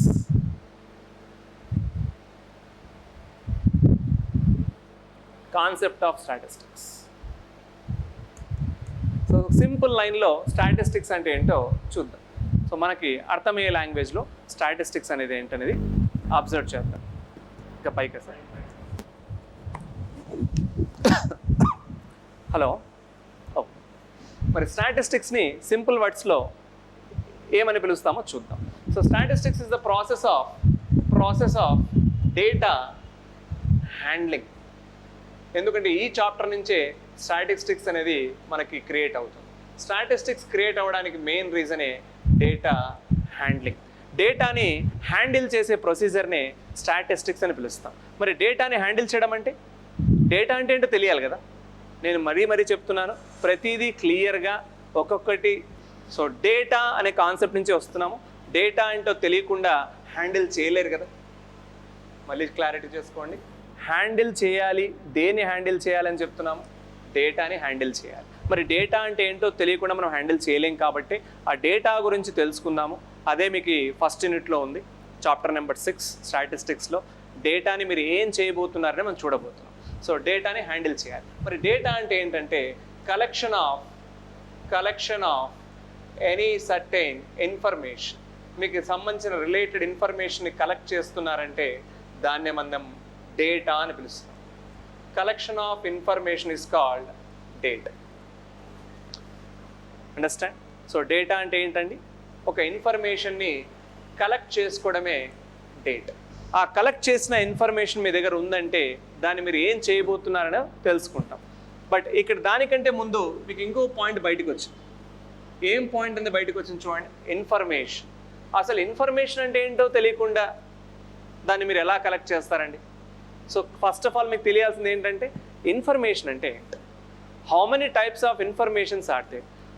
ఒకడు వచ్చి ఇన్ఫర్మేషన్ మీకు ఇస్తున్నాడంటే వాడు ఏం ఇన్ఫర్మేషన్ ఇస్తున్నాడో తెలియకుండా తీసేసుకుంటారా? అంటే ఏం చెప్తున్నానో అర్థం చేసుకోండి. మీకు డేటా కావాలంటే దేన్ని కలెక్ట్ చేయాలి? ఇన్ఫర్మేషన్ని కలెక్ట్ చేయాలి. ఆ ఇన్ఫర్మేషన్ గురించి మాట్లాడదాము అంటున్నాను. ఇన్ఫర్మేషన్ ఏంటో తెలిసిపోతే డేటా అంటే ఏంటో కలెక్ట్ చేసుకోవచ్చు. కలెక్ట్ చేసుకున్న డేటాని నువ్వు ఏం చేస్తావు అనేది నెక్స్ట్ చూద్దాం. సో నా పాయింట్ మీకు అర్థమై ఉంటుంది. డిఫరెంట్ వర్డ్స్ ఆఫ్ స్టాటిస్టిక్స్ చూశాను. ఇప్పుడు డేటా అంటే ఏంటి, కలెక్షన్ ఆఫ్ ఇన్ఫర్మేషన్ అని తెలుసుకున్నాము. ఆ ఇన్ఫర్మేషన్నే స్టాటిస్టిక్స్లో ఏమని పిలుస్తామంటే information is named as variable. Information is named as variable which is denoted by capital letter XI. ఇది చాలా ఇంపార్టెంట్ వర్డ్ అండి. మీరు మొట్టమొదటిసారి స్టాటిస్టిక్స్లోకి ఎంటర్ అవుతున్నారు అని చెప్పడానికి ఫస్ట్ వర్డ్ ఇదే. వేరియబుల్ అనేది ఫస్ట్ వర్డ్. ఇది మ్యాథమెటిక్స్కి సంబంధించిన వేరియబుల్ కాదండి, స్టాటిస్టిక్స్కి సంబంధించిన ఒక వేరియబుల్. ఆ వేరియబుల్ అంటే ఏంటో కాదు, ఇన్ఫర్మేషన్. ఒక ఇన్ఫర్మేషన్నే ఏమని పేరు పెట్టి పిలిచబోతున్నాం స్టాటిస్టిక్స్లో మనం, వేరియబుల్ అని పిలుస్తున్నాం. అరే వేరియబుల్ని కలెక్ట్ చేసుకున్నావా అంటే దాని అర్థం ఏంటి, ఇన్ఫర్మేషన్ని కలెక్ట్ చేసుకున్నావా, ఇన్ఫర్మేషన్నే వేరియబుల్తో పిలుస్తాం. ఓకే, క్లియర్, మర్చిపోద్దండి. దేంతో డినోట్ చేస్తాం, ఫస్ట్ సింబల్ మీకు ఒకటి వచ్చింది స్టాటిస్టిక్స్లో, ఎక్కడైనా మీకు XI అని వచ్చిందంటే ఆ XI అనేది ఏంటో కాదు, ఒక ఇన్ఫర్మేషన్. మీరు చూసారా చాలామంది X ఈజ్ కమ్మింగ్, ఎవరు X ఈజ్ కమ్మింగ్, ఎవరో X తెలియదు అంటే ఏదో ఒక ఇన్ఫర్మేషన్ నీ దగ్గరకు వస్తుందనే కదా ఆ ఇన్ఫర్మేషన్ నువ్వు Xతో డినోట్ చేస్తావు. అందుకు ఇక్కడ కూడా XI అని తీసుకున్నాం. అదే ఇన్ఫర్మేషన్ పర్ఫెక్ట్గా ఉండాలి, మోసం ఉండకూడదు, ఈక్వల్ ఛాన్సెస్ ఉండాలి అంటే ఆ XIని ఏం పేరు పెట్టి పిలుస్తాం తెలుసా, ర్యాండమ్ వేరియబుల్. వేరియబులే ఏమైపోతుందండి ఒక్కోసారి, వేరియబుల్ని ఒక్కోసారి ఏమని పేరు పెట్టి పిలుస్తాం, ర్యాండమ్ వేరియబుల్ అని పిలుస్తాం. ఎందుకంటే వర్డ్స్ తెలియకుండా, చిన్న చిన్న బేసిక్స్ తెలియకుండా స్టాటిస్టిక్స్ నేర్పించకూడదు. అందుకే వేరియబుల్ అంటే ఏంటో ఫస్ట్ నేర్పిస్తున్నాం, అదొక ఇన్ఫర్మేషన్. వేరియబుల్ని ఏమని పేరు పిలుస్తున్నాం, ర్యాండమ్ వేరియబుల్. ఎప్పుడు ర్యాండమ్ వేరియబుల్ అంటాము, ఈక్వల్ ఛాన్సెస్ ఆఫ్ విన్నింగ్, గెలిచే ఛాన్సెస్ ఈక్వల్గా ఉండాలి. ఇప్పుడు నువ్వు కాయిన్ వేసావు, హెడ్ పడుతుందా టైల్ పడుతుందా నీకు తెలుసా, నాకు తెలుసా, ఎగ్జామ్ రాస్తావు, సక్సెస్ అవుతావా ఫెయిల్యూర్ అవుతావా నీకు తెలుసా, నాకు తెలుసా, ఈక్వల్ ఛాన్సెస్ ఉన్నాయా లేదా, ఈక్వల్ ఛాన్సెస్ ఉండేది ప్రతిదీ ఏమవుతుందంటే ర్యాండమ్ వేరియబుల్ అవుతుంది. అందులో ఏదైనా మోసం ఉంటే అది non random variable. Random variable non random వేరియబుల్కి ఉన్న డిఫరెన్స్ ఏంటంటే ర్యాండమ్లో అందరికీ ఈక్వల్ ఛాన్సెస్ వస్తాయి, నాన్ ర్యాండమ్లో ఖచ్చితంగా అక్కడ ఏదో జడ్జిమెంట్ అనేది జరుగుతుంది, అక్కడ ఏదో కోటా అనేది ఉంది. మీరు అబ్జర్వ్ చేశారా, కోటా అనేది మీకు పాయింట్ తెలుసా, OC BC SC ST ఇది ర్యాండమా నాన్ ర్యాండమా ఆలోచించండి. ర్యాండమ్ అంటే ఈక్వల్ ఛాన్సెస్ ఉండాలండి. OC వాళ్ళకి ఎన్ని పోస్టులు ఉన్నాయో BC వాళ్ళకి అన్ని పోస్టులనే ఉంటాయా, ఈక్వల్గా ఉంటాయి ఎక్కడన్నా చూసారా, మీకే వదిలేస్తున్నాను. ర్యాండమ్ అంటే ఏంటి, నాన్ ర్యాండమ్ అంటే ఏంటి. జాబ్లో కూడా మీకు వేరియేషన్స్ ఉన్నాయి, వేరియబుల్స్ ఉన్నాయి, అందులో కూడా ర్యాండమ్ వేరియబుల్స్ ఉండొచ్చు, నాన్ ర్యాండమ్ వేరియబుల్స్ ఉన్నాయి. అంటే ప్రతిదీ ఇన్ఫర్మేషనే. ఆ ఇన్ఫర్మేషన్ దేంతో డినోట్ చేస్తున్నాం, XIతో. దాన్ని ఏమని పిలుస్తున్నాం, వేరియబుల్. ఆ ఇన్ఫర్మేషన్ని కలెక్ట్ చేసే ముందు, ఇంకా నేను కలెక్షన్లోకి వెళ్ళట్లేదు, కలెక్ట్ చేసే ముందు ఇన్ఫర్మేషన్ ఎన్ని రకాలు ఉందో చూడబోతున్నాం. అదే మనం నెక్స్ట్ చూడబోతున్నాం. How many types of variables are there. Next one is types of variables. Types of variables. అసలు ఇన్ఫర్మేషన్ అనేది ఎన్ని టైప్స్లో ఉందో చూడాలి, ఎన్ని రకాల ఇన్ఫర్మేషన్స్ని మనం చూడబోతున్నాం. Types of variables. వేరియబుల్ ఏమంటున్నాం, ఇన్ఫర్మేషన్. మరి ఇన్ఫర్మేషన్ అంటున్నారు. ఈ ప్రపంచంలోనే ఎన్ని ఇన్ఫర్మేషన్స్ ఉన్నాయి, మీరు తీసుకునే ఇన్ఫర్మేషన్స్ 2 మాత్రమే. గుర్తుపెట్టుకోండి, variables are of how many types, only 2 types. ఏంటి ఆ 2 టైప్స్, మీకు షార్ట్ కట్ చెప్తాను, గుర్తుపెట్టుకోండి. Q and Q. ఏంటండి Q and Q, super market కాదు. మీరు సూపర్ మార్కెట్ అనుకుంటున్నారు సార్, అక్కడ క్వాలిటీ ఉంటాయి సార్, ఇక్కడ క్వాంటిటీ ఉంటుంది సార్ అని. ఏమన్నారు, క్వాలిటీ క్వాంటిటీ అనే పాయింట్ కాదు. Q and Q అనేది ఏంటండి, వేరియబుల్స్ ఆర్ ఆఫ్ 2 టైప్స్. 2 క్యూలే అంట. ఏంటి క్యూలు అంటే, ఒకటి క్వాలిటీ, మీరు అనుకునేది కరెక్టే, మీరు లోపల కూర్చొని కరెక్ట్గా అనుకుంటారు, అంటే మీకు జాబ్ తెచ్చుకోవడానికి చాలా దగ్గర ఛాన్సెస్ ఉన్నాయి, అయినా మీరు ప్రిపేర్ అవ్వట్లేదు. ఒకటి క్వాలిటీ, ఇంకొకటి quantity. Variables are of 2 types, qualitative variables and quantitative variables. అలా డివైడ్ చేయండి. వేరియబుల్స్ని ఇక్కడ రాస్తున్నాను, వేరియబుల్స్ని ఒక మ్యాప్ లాగా, మెమొరీ మ్యాప్ లా రాసుకుందాం నీట్గా. వేరియబుల్స్ని 2 టైప్స్లా డివైడ్ చేస్తున్నాము. డివిజన్ అర్థం చేసుకోండి. there are 2 types of variables. Number 1, qualitative variable.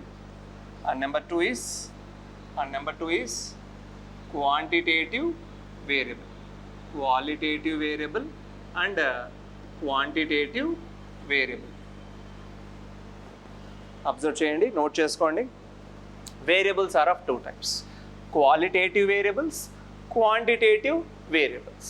4 words of స్టాటిస్టిక్స్ని మర్చిపోతండి, మళ్ళీ యూజ్ అవుతూ ఉంటాయి. సో ఇక్కడ వేరియబుల్స్ చెప్తున్నాం. వేరియబుల్ అంటే ఏంటో కాదు, ఇన్ఫర్మేషన్. ఇన్ఫర్మేషన్లో ఎన్ని రకాల ఇన్ఫర్మేషన్స్ ఉన్నాయంట. నువ్వు తీసుకుపోయే ఇన్ఫర్మేషన్ క్వాలిటీ అయినా కావచ్చు, నువ్వు తీసుకుపోయే ఇన్ఫర్మేషన్ క్వాంటిటీ అయినా కావచ్చు. మరి ఆలోచించండి, క్వాలిటీ ఇన్ఫర్మేషన్ అంటే ఏంటి, క్వాంటిటీ ఇన్ఫర్మేషన్ అంటే ఏంటి. ఒకడు వచ్చాడంట మీ దగ్గరికి, ఒకడు వచ్చి ఏం చెప్తున్నాడంటే, వాడు ఎంత డిసిప్లైన్గా ఉన్నాడో, నీకేం ఇన్ఫర్మేషన్ ఇస్తున్నాడు, వాడు ఎంత అందంగా ఉన్నాడో. అంటే ఈ అందం అనేది ఏంది, డిసిప్లైన్ అనేది ఏంది, వాడి టాలెంట్ ఎంత ఉందో, వాడి నాలెడ్జ్ ఎంత బాగుందో, వాడు ఎంత హార్డ్ వర్క్ చేశాడంటే, ఏంది చేశాడంటే ఎంత చేశాడు చెప్పగలరా? హార్డ్ వర్క్ ఎంత చేశారు? 1 kgనా, 2 kgలా? క్వాలిటీయా, క్వాంటిటీయా? వాడు ఎంత తాగాడంటే ఎంత తాగాడు చెప్తారు కదా, లీటరా, 2 లీటర్లా, పాలా, ఏంటో చెప్పాలి కదా. సో తాగగలడు, అది ఎంత, క్వాలిటీ ఉందా, క్వాంటిటీ ఉందా చెక్ చేసుకునే కాన్సెప్టే ఇన్ఫర్మేషన్. సో మరి క్వాలిటేటివ్ వేరియబుల్స్కి ఇంకో పేరు ఏంటంటే, other name for qualitative variables is attributes. ఇది చాలా ఇంపార్టెంట్, ఎగ్జామ్స్కి చాలాసార్లు అడిగే ఛాన్సెస్ ఉంది. స్టాటిస్టిక్స్ రిలేటెడ్ ఎగ్జామ్స్ అనేవి చాలా తక్కువగా మీరు రాసింటారు కాబట్టి మీకు ప్రతిదీ ఇంట్రడ్యూస్ చేస్తున్నాను. Qualitative variables are also called as attributes. Qualitative వేరియబుల్స్నే అట్రిబ్యూట్స్తో పిలుస్తాం. అంటే ఒక ఇన్ఫర్మేషన్ మీరు తీసుకుంటున్నారు, ఆ ఇన్ఫర్మేషన్ ఏమని పిలుస్తున్నారు, అట్రిబ్యూట్ అని పిలుస్తున్నారంటే, అబ్బా నువ్వు సచ్ ఏ క్వాలిటీ పర్సన్ రా అని, అంటే నిన్ను తిట్టలేకుండా రా అని కూడా చెప్పచ్చు. అంటే అంత క్వాలిటీ ఉంది నీలో అని. అంటే నువ్వు ఒక అట్రిబ్యూట్ అంటే నిన్ను మెజరే చేయలేం. సింపుల్గా రాసుకోండి, qualitative variables can't be measurable. Qualitative variables cannot be measurable. మనం ఎంత ట్రై చేసినా మెజర్ మాత్రం చేయలేము. అటువంటి వేరియబుల్స్నే క్వాలిటేటివ్ వేరియబుల్స్ అని పిలుస్తున్నాము. Those variables which cannot be measurable, they are called qualitative variables, or other name is attributes. What is the example for attribute? Statistics లో ప్రతి దానికి ఎగ్జాంపుల్ ఉండాలి. What is the example for attribute? Example for qualitative variable. చెప్పండి, example ఏం రాద్దాం దీనికి? మీరు ఆలోచించండి, ఏం రాస్తారు? ఎస్, మీకున్న నాలెడ్జ్ ఎవరు క్వాలిటీ ఉంది మీ దగ్గర, క్వాంటిటీ కాదు, నాలెడ్జ్. ఇంకా మీరు చేసే హార్డ్ వర్క్ కూడా క్వాలిటీకే ఎగ్జాంపుల్. ఇంకా ఏమైనా చెప్పగలరా? క్వాలిటీకి మీరు ఏమైనా చెప్పగలరా? చెప్పచ్చు. మీకున్న ఈగో కూడా ఏమవుతుంది? మెజర్ చేస్తారా మీ ఈగోని? మెజర్ చేయలేనివన్నీ దేని కిందికి వస్తున్నాయి? Qualitative variables. ఇంకా మీరేం తీసుకోవచ్చు? మీకున్న టాలెంట్ని కూడా ఎవరు మెజర్ చేయలేరు. మెజర్ చేయలేనంత టాలెంట్ మీ దగ్గర ఉంది. మరి ఇంట్లో కూర్చొని మీరు ప్రిపేర్ అవుతున్నారా లేదా? బయటకు వచ్చి ప్రిపేర్ అవుతున్నారా లేదా? అసలు ప్రిపరేషన్లో ఉన్నారా లేదా? మీకు జాబ్ అవసరమా లేదా? టాలెంట్ ఉందా లేదా అని చెప్తుంటారు కదా. ఆ టాలెంట్ అనే కాన్సెప్ట్ కూడా ఎక్కడ వస్తుంది? క్వాలిటీ కిందకే వస్తుంది. ఇవన్నీ దేని కింద తీసుకుంటున్నాం?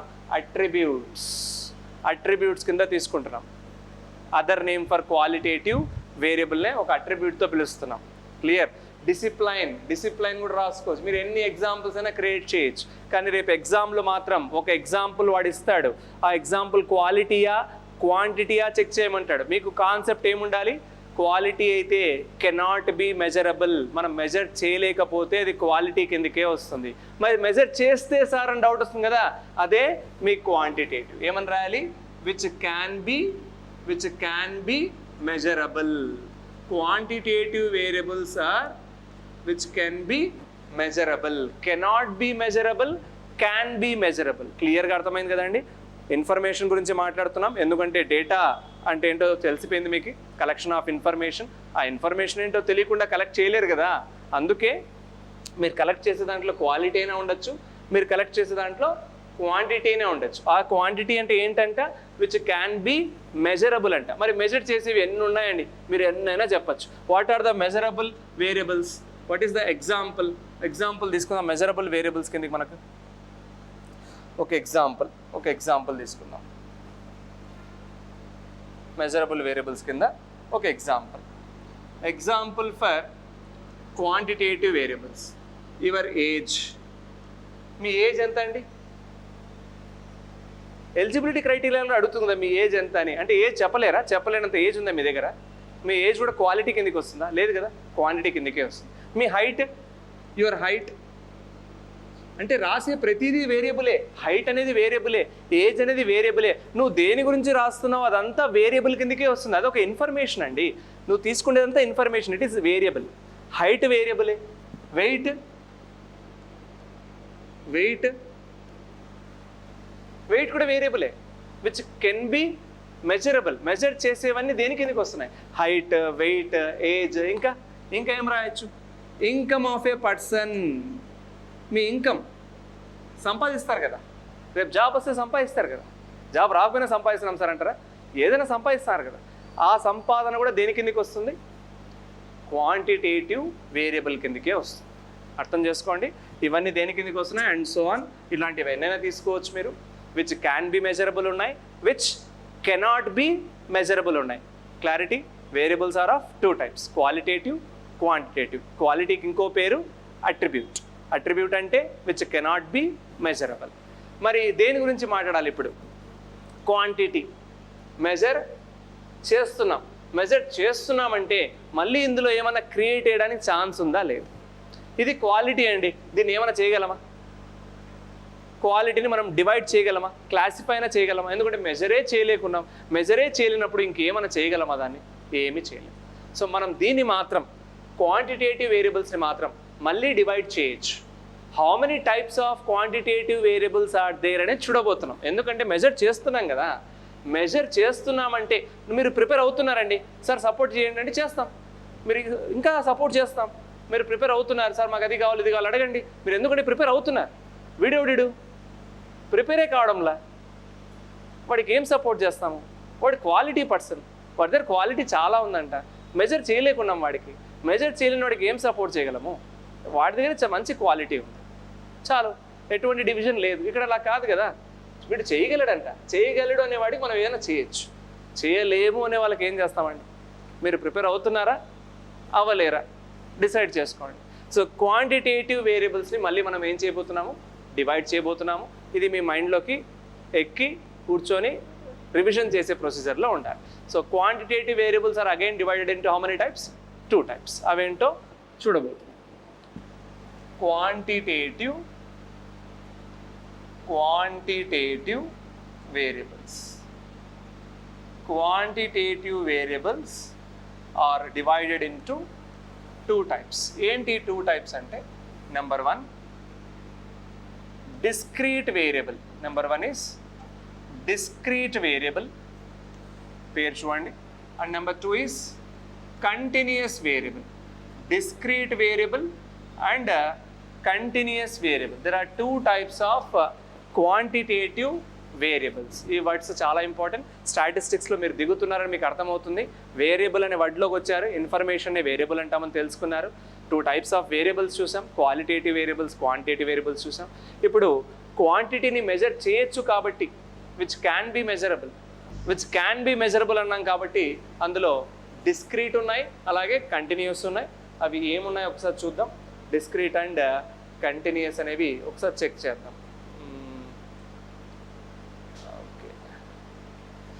Discrete and continuous.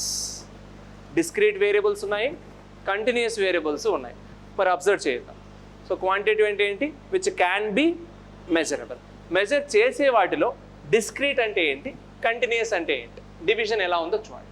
Those variables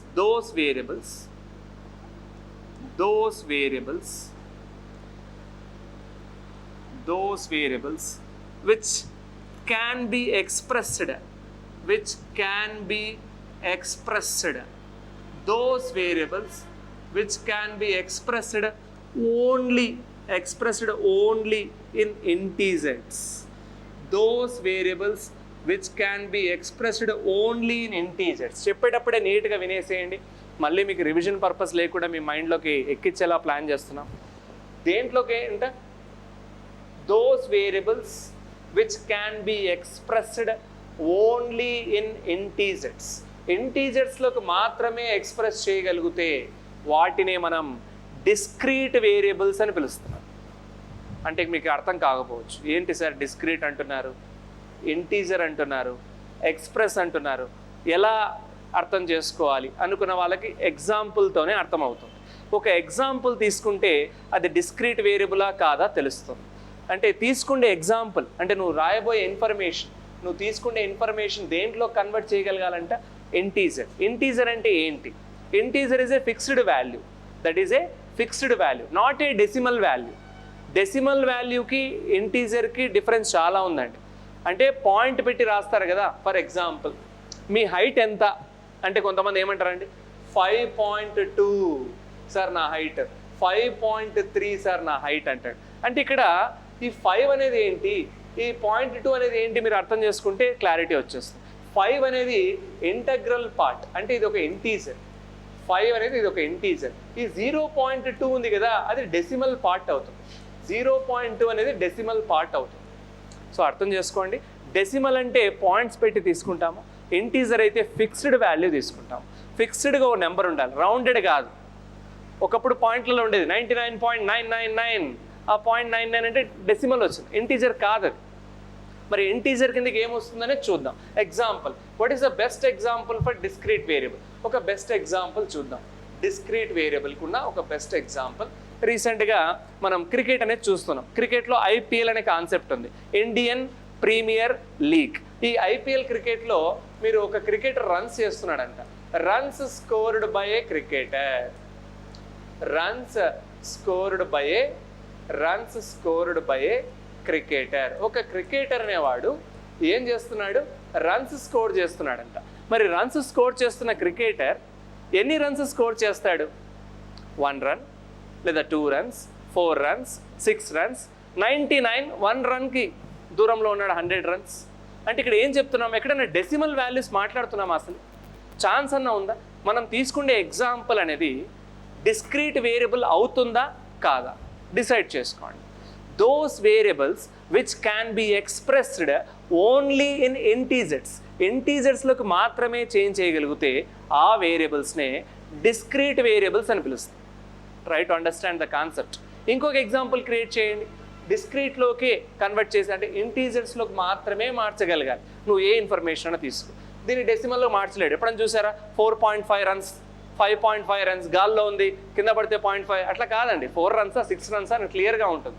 runs అనేవి ఎగ్జాక్ట్ వాల్యూ వస్తాయి. ఇంకా monthly income of a person, monthly income of a person. ఇప్పుడు మంత్లీ ఇన్కమ్ తీసుకోండి మీరు, monthly income of a person కూడా మనం దేని కిందకి తీసుకోవచ్చు, డిస్క్రీట్ వేరియబుల్ కిందకే తీసుకోవచ్చు. ఎందుకంటే ఇప్పుడు శాలరీస్ ఎలా ఉన్నాయని ఎవరికైనా డెసిమల్స్లో పడుతున్నాయా, పాయింట్స్లలో పడుతున్నాయా శాలరీస్? లేదు కదా. 999 రూపీస్ అంటే 1000 పెట్టి అమ్మేస్తున్నారు కదండి. 1 రూపీకే వాల్యూ లేకుండా పోయింది, ఇంకా పాయింట్స్కి ఇక్కడ నుంచి చెప్పండి. సో ఏదైతే ఇన్ఫర్మేషన్ ఉందో అది మెజర్ చేయగలిగితే, అందులో ఇంటీజర్స్లోకి మాత్రమే మార్చగలిగితే దాని పేరే డిస్క్రీట్ వేరియబుల్. క్లియర్? డెసిమల్లోకి అసలు రాకూడదు. డెసిమల్లోకి వచ్చింది అది డిస్క్రీట్ కాదు. మరి డెసిమల్లోకి వస్తే ఏమవుతుందని డౌట్ వస్తుంది కదా, దానికే ఇది ఆన్సర్ చెప్తుంది. దీని పేరు ఏం పేరు? Continuous variable. కంటిన్యూయస్ వేరియబుల్ అంటే those variables which can be expressed, those variables which can be expressed in both integers as well as in decimals. Integers plus decimals. ఎప్పుడైతే ఇంటీజర్స్లో ప్లస్ డెసిమల్లోకి చేంజ్ చేస్తున్నామో, ఇంటీజర్లకి డెసిమల్లోకి చేంజ్ చేస్తున్నామో అప్పుడు ఏం వేరియబుల్ అయిపోతుంది? Continuous variable అయిపోతుంది. ఒక variable continuous అవ్వాలంటే ఇంటీజర్లోకి మారాలి, యాజ్ వెల్ యాజ్ డెసిమల్లోకి చేంజ్ అవ్వాలి. అప్పుడే దాన్ని ఏమని పేరు పిలుస్తాము? It is called continuous variable అని పిలుస్తాం. What is the best example? Best example for continuous variable. ఒక మంచి ఎగ్జాంపుల్ చెప్పండి కంటిన్యూయస్ వేరియబుల్ అవ్వాలంటే. అంటే మీరు చెప్పే ఇన్ఫర్మేషన్ ఏదైతే ఉంటుందో అది రెండిట్లోకి చేంజ్ అవ్వాలండి. ఇంటీజర్లోకి ఉండాలి, అలాగే డెసిమల్లోకి చేంజ్ అవ్వాలి. ఏంటా బెస్ట్ ఎగ్జాంపుల్?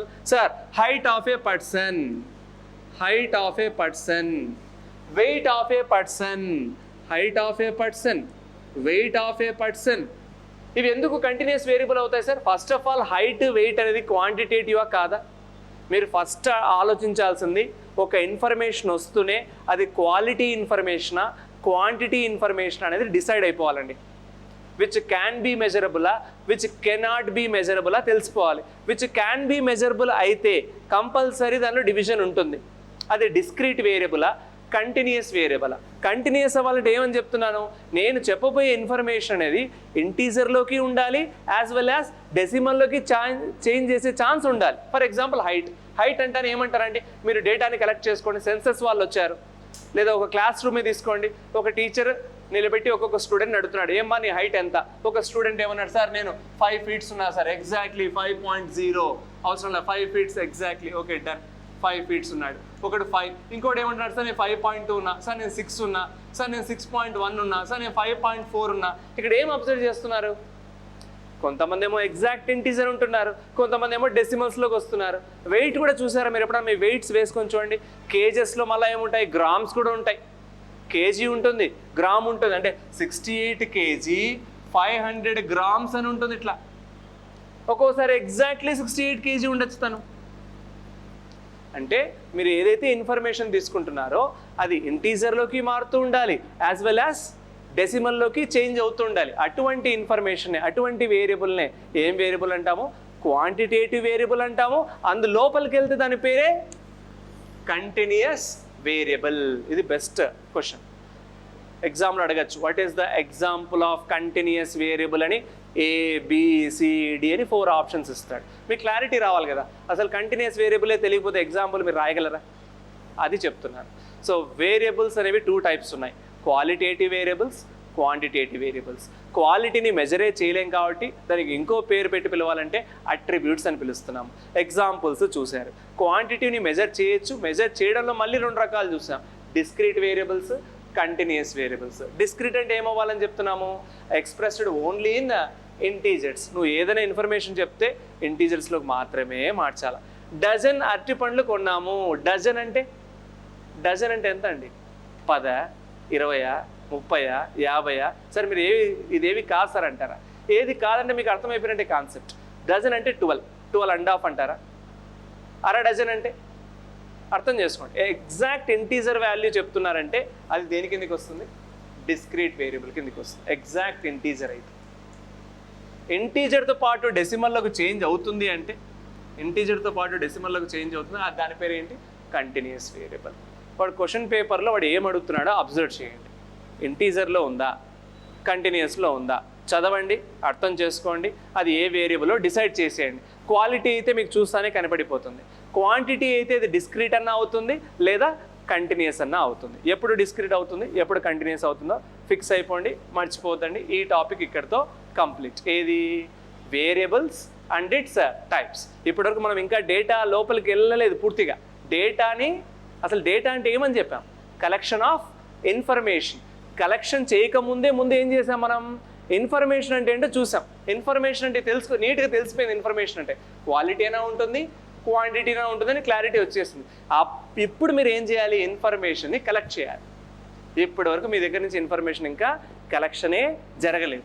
ఇప్పటివరకు జస్ట్ ఏం జరిగిందండి, స్టాటిస్టిక్స్ని ఎవరు ఇంట్రడ్యూస్ చేశారు, స్టాటిస్టిక్స్ వర్డ్స్ ఎక్కడెక్కడి నుంచి వచ్చాయి, స్టాటిస్టిక్స్ రావాలంటే డేటాని హ్యాండిల్ చేయాలంటే ముందు డేటా నాకు తెలియాలి, డేటా తెలియాలంటే ఇన్ఫర్మేషన్ తెలియాలి. చూసారా ఎలా మిమ్మల్ని ఒక్కొక్క దాన్ని కనెక్ట్ చేస్తూ వెళ్తున్నానో, ఒక్కొక్కటి కనెక్ట్ చేస్తూ వెళ్తే స్టాటిస్టిక్స్ అంటే ఏంటి పూర్తిగా అర్థమవుతుంది. అర్థమైన తర్వాత 5 యూనిట్లు మీకు కనిపించవు.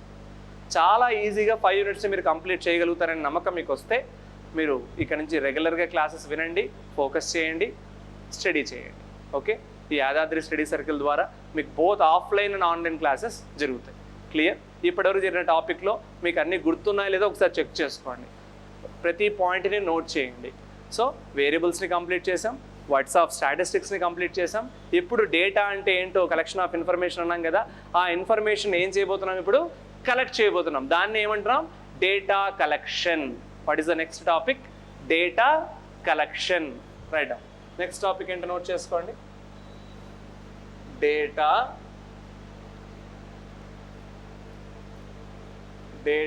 Collection. Data collection. Data collection. డేటాని ఏం చేయబోతున్నాం ఇప్పుడు? కలెక్ట్ చేయబోతున్నాం. చూసారా? మరి డేటాని కలెక్ట్ చేయాల్సిందే అంటారా? అర్థం చేసుకోండి. స్టాటిస్టిక్స్లో ఇన్ఫర్మేషన్ అంటే ఏంటో తెలుసుకున్నారు. ఆ ఇన్ఫర్మేషన్ తీసుకోవాలని లేదా? ఎవరు అడిగినా ఏమంటారు? మీ దగ్గర డేటా ఉందా? ఏంటి డేటా అంటే? ఇన్ఫర్మేషన్ కలెక్ట్ చేశారా లేదా? ఎటువంటి టైప్స్ ఆఫ్ ఇన్ఫర్మేషన్ని కలెక్ట్ చేయబోతున్నారు? ఈ ప్రపంచంలో ఎవడైనా కూడా ఏ రకమైన ఇన్ఫర్మేషన్ తీసుకోబోతున్నాడు అనేదే చూడబోతున్నాం. There are 2 types of data collections. ఎవరైనా డేటాని కలెక్ట్ చేయాలంటే 2 రకాలుగానే కలెక్ట్ చేయగలడు. మీరే చెప్పాలి ఎవరు ఏ కలెక్షన్ని తీసుకుంటున్నారో. నేను చెప్పిన తర్వాత మీరే డిసైడ్ చేసేస్తారు. సార్ ఇక్కడ జరిగేదంతా ప్రైమరీ కలెక్షనా, సెకండరీ కలెక్షనా అని మీరే చెప్పేస్తారు. కాన్సెప్ట్ ఎక్స్ప్లెయిన్ అయిపోయిన తర్వాత మీకే అర్థమైపోతుంది. డేటా కలెక్షన్ నుంచి కంపల్సరీ 2 క్వశ్చన్స్ అయినా రావచ్చు. ఇంట్రడక్షన్ టు స్టాటిస్టిక్స్ అనేది చాలా important chapter. Minimum 5 to 6 questions మనం గెస్ చేయొచ్చు. మెయిన్స్కే చెప్తున్నాను, మెయిన్స్కి అయితే 10 క్వశ్చన్స్ ఎక్స్పెక్టెడ్. ప్రిలిమ్స్ కంటే మెయిన్స్ లెవెల్ మీరు ఆలోచిస్తే ఒక 10 క్వశ్చన్స్ని ఒక్కొక్క యూనిట్ నుంచి మీరు ఎక్స్పెక్ట్ చేయొచ్చు. 10 యూనిట్స్ ఉన్నాయి. పాయింట్ అర్థం చేసుకోండి. 10 యూనిట్స్ ఉన్నాయి. ఎన్ని క్వశ్చన్స్ వస్తాయి మెయిన్స్కి? 150 క్వశ్చన్స్ వస్తాయి. అంటే 10 into మినిమం ఎన్ని క్వశ్చన్స్ రాబోతున్నాయి యూనిట్కి? యూనిట్కి మినిమం ఎన్ని క్వశ్చన్స్ వస్తాయండి? 15 క్వశ్చన్స్. ఒక్కొక్క యూనిట్కి 15 క్వశ్చన్స్ వస్తే అప్పుడే మీకు 150 క్వశ్చన్స్ కవర్ అవుతాయి. అంటే మీరు ఒక్క యూనిట్ని కంప్లీట్ చేశారంటే 15 క్వశ్చన్స్ని కంప్లీట్ చేసినట్టు మినిమం. మరి ఫస్ట్ యూనిట్ ఎంత ఇంపార్టెంటో మీకు అర్థమవుతుంది. ఇప్పుడు మనం డేటాని కలెక్ట్ చేయబోతున్నాం. ఎన్ని రకాలుగా కలెక్ట్ చేయొచ్చు అంటున్నాం? We can collect the data into 2 types. Type number 1, primary data. Primary data. There are 2 types of data collections, primary data, and number 2 is secondary data. Secondary data collection. There are 2 types of data collections. Number 1 is primary data collection and number 2 is secondary data collection. చూడండి, డేటాని collect చేసుకోవాలంటే ప్రైమరీగా collect చేసుకోవచ్చు లేదా సెకండరీగా collect చేసుకోవచ్చు. What is primary data collection and what is secondary data collection అనేది చూడబోతున్నాం. Clear? So మరి ప్రైమరీ డేటా కలెక్షన్ అంటే ఏంటి? సింపుల్గా దీంట్లో మనం ఏం రాయొచ్చు? ఒక సింపుల్ వర్డ్స్లో రాసుకున్న తర్వాత క్లియర్గా దాన్ని డివైడ్ చేద్దాము. ప్రైమరీ డేటా కలెక్షన్ అంటే ఏంటో చూడబోతున్నాం. Okay, ready. The data which is collected, సింపుల్గా మనకు అర్థమయ్యే లాంగ్వేజ్లో, data which is collected from the particular person. Data which is collected from the particular person for his own use. ఇది ఒక డెఫినేషన్లో రాయట్లేదు, మనకి అర్థమయ్యేటట్టు రాస్తున్నాను అంత. So data which is collected from the particular person for his own use. తన అవసరం కోసం తనే వెళ్ళి ఒక పర్టిక్యులర్ పర్సన్ దగ్గరికి వెళ్ళి ఇన్ఫర్మేషన్ తీసుకుంటే దాన్ని ఏం డేటా అంటున్నాం? Primary data. ఎప్పుడో ఎగ్జిస్ట్ అయిపోయింది తీసుకోవట్లేదు, ఎవడో పెట్టిన ఇంటర్నెట్లో డేటాను తీసుకోవట్లేదు. నీ అవసరం కోసం నువ్వే వెళ్ళి నువ్వే వెతికి నువ్వే తీసుకుంటే ఆ డేటా కలెక్షన్ ఏమంటాం? ప్రైమరీ డేటా అంటాం. పాయింట్ అర్థమైందా? ప్రైమరీ డేటా తెలియాలంటే టైం పడినా పర్లేదు. అంటే మీరు ఏమంటారు? సార్ టైం అయితే అయింది సార్, నేనే వెళ్తాను, నేనే చూస్తాను, నేనే తెలుసుకుంటాను, నాకు నిజం తెలియాల్సిందే అనేవాడు ఎవడైనా ఉంటే వాడు ఏ డేటా కలెక్షన్ చేయాలి? ప్రైమరీ డేటా కలెక్షనే చేయాలి. అంతే తప్ప వాడెవడో చెప్పినాడు, వాడెవడో చూసినాడు, వాడు విన్నాడు, అది కాదు, అది సెకండరీ. వాడు చెప్పింది ఈడు చెప్పింది విన్న వాళ్ళందరూ సెకండరీ డేటాలో బతికేస్తున్నారు. నమ్ముతారా నమ్మరా పక్కన పెడితే, మీకు job important, data collection important. 2 రకాల డేటా కలెక్షన్స్ ఉన్నాయి. ప్రైమరీ డేటా ఉంది, సెకండరీ డేటా ఉంది. ప్రైమరీ డేటా కావాలంటే పర్టికులర్ పర్సన్ దగ్గరికి వెళ్ళి టైం అయినా పర్లేదు మీ అవసరం కోసం మీరు పోరాడి డేటాని కలెక్షన్ చేయాల్సింది. అది ఫ్రెష్, ఎవరో వాడిన దాన్ని మీరు తీసుకొని వాడుకోవట్లేదండి. అంటే వాడిన దాన్ని తప్పుగా అనుకోద్దండి, పాజిటివ్గా అనుకోండి. ఒక ఇన్ఫర్మేషన్ని యూజ్ చేసిన దాన్ని మీరు తీసుకోవట్లేదు, మీరే ఓన్గా క్రియేట్ చేస్తున్నారు. క్రియేటివిటీ ఉన్నదే primary data. Clear? Primary data అంటే ఏంటో అర్థమైపోయింది. మరి సెకండరీ డేటా అంటే ఏం రాస్తారు చెప్పండి? The data which is collected, సింపుల్గా రాసేయండి. The data which is collected from collected from data which is collected from some other persons. The data which is collected from some other persons or some other organizations or some other organizations. చూసారా, మీకు అవసరం ఉన్న డేటానే మీరు వెళ్ళి collect చేసుకోకుండా ఎవడో చెప్పిన దాన్ని తీసుకొని కలెక్ట్ చేసుకుంటారు. అంటే ఇప్పుడు నేనున్నానండి, మీరు ఇన్ఫర్మేషన్ నా దగ్గర నుంచి డైరెక్ట్గా తీసుకుంటున్నారు, ప్రైమరీయే.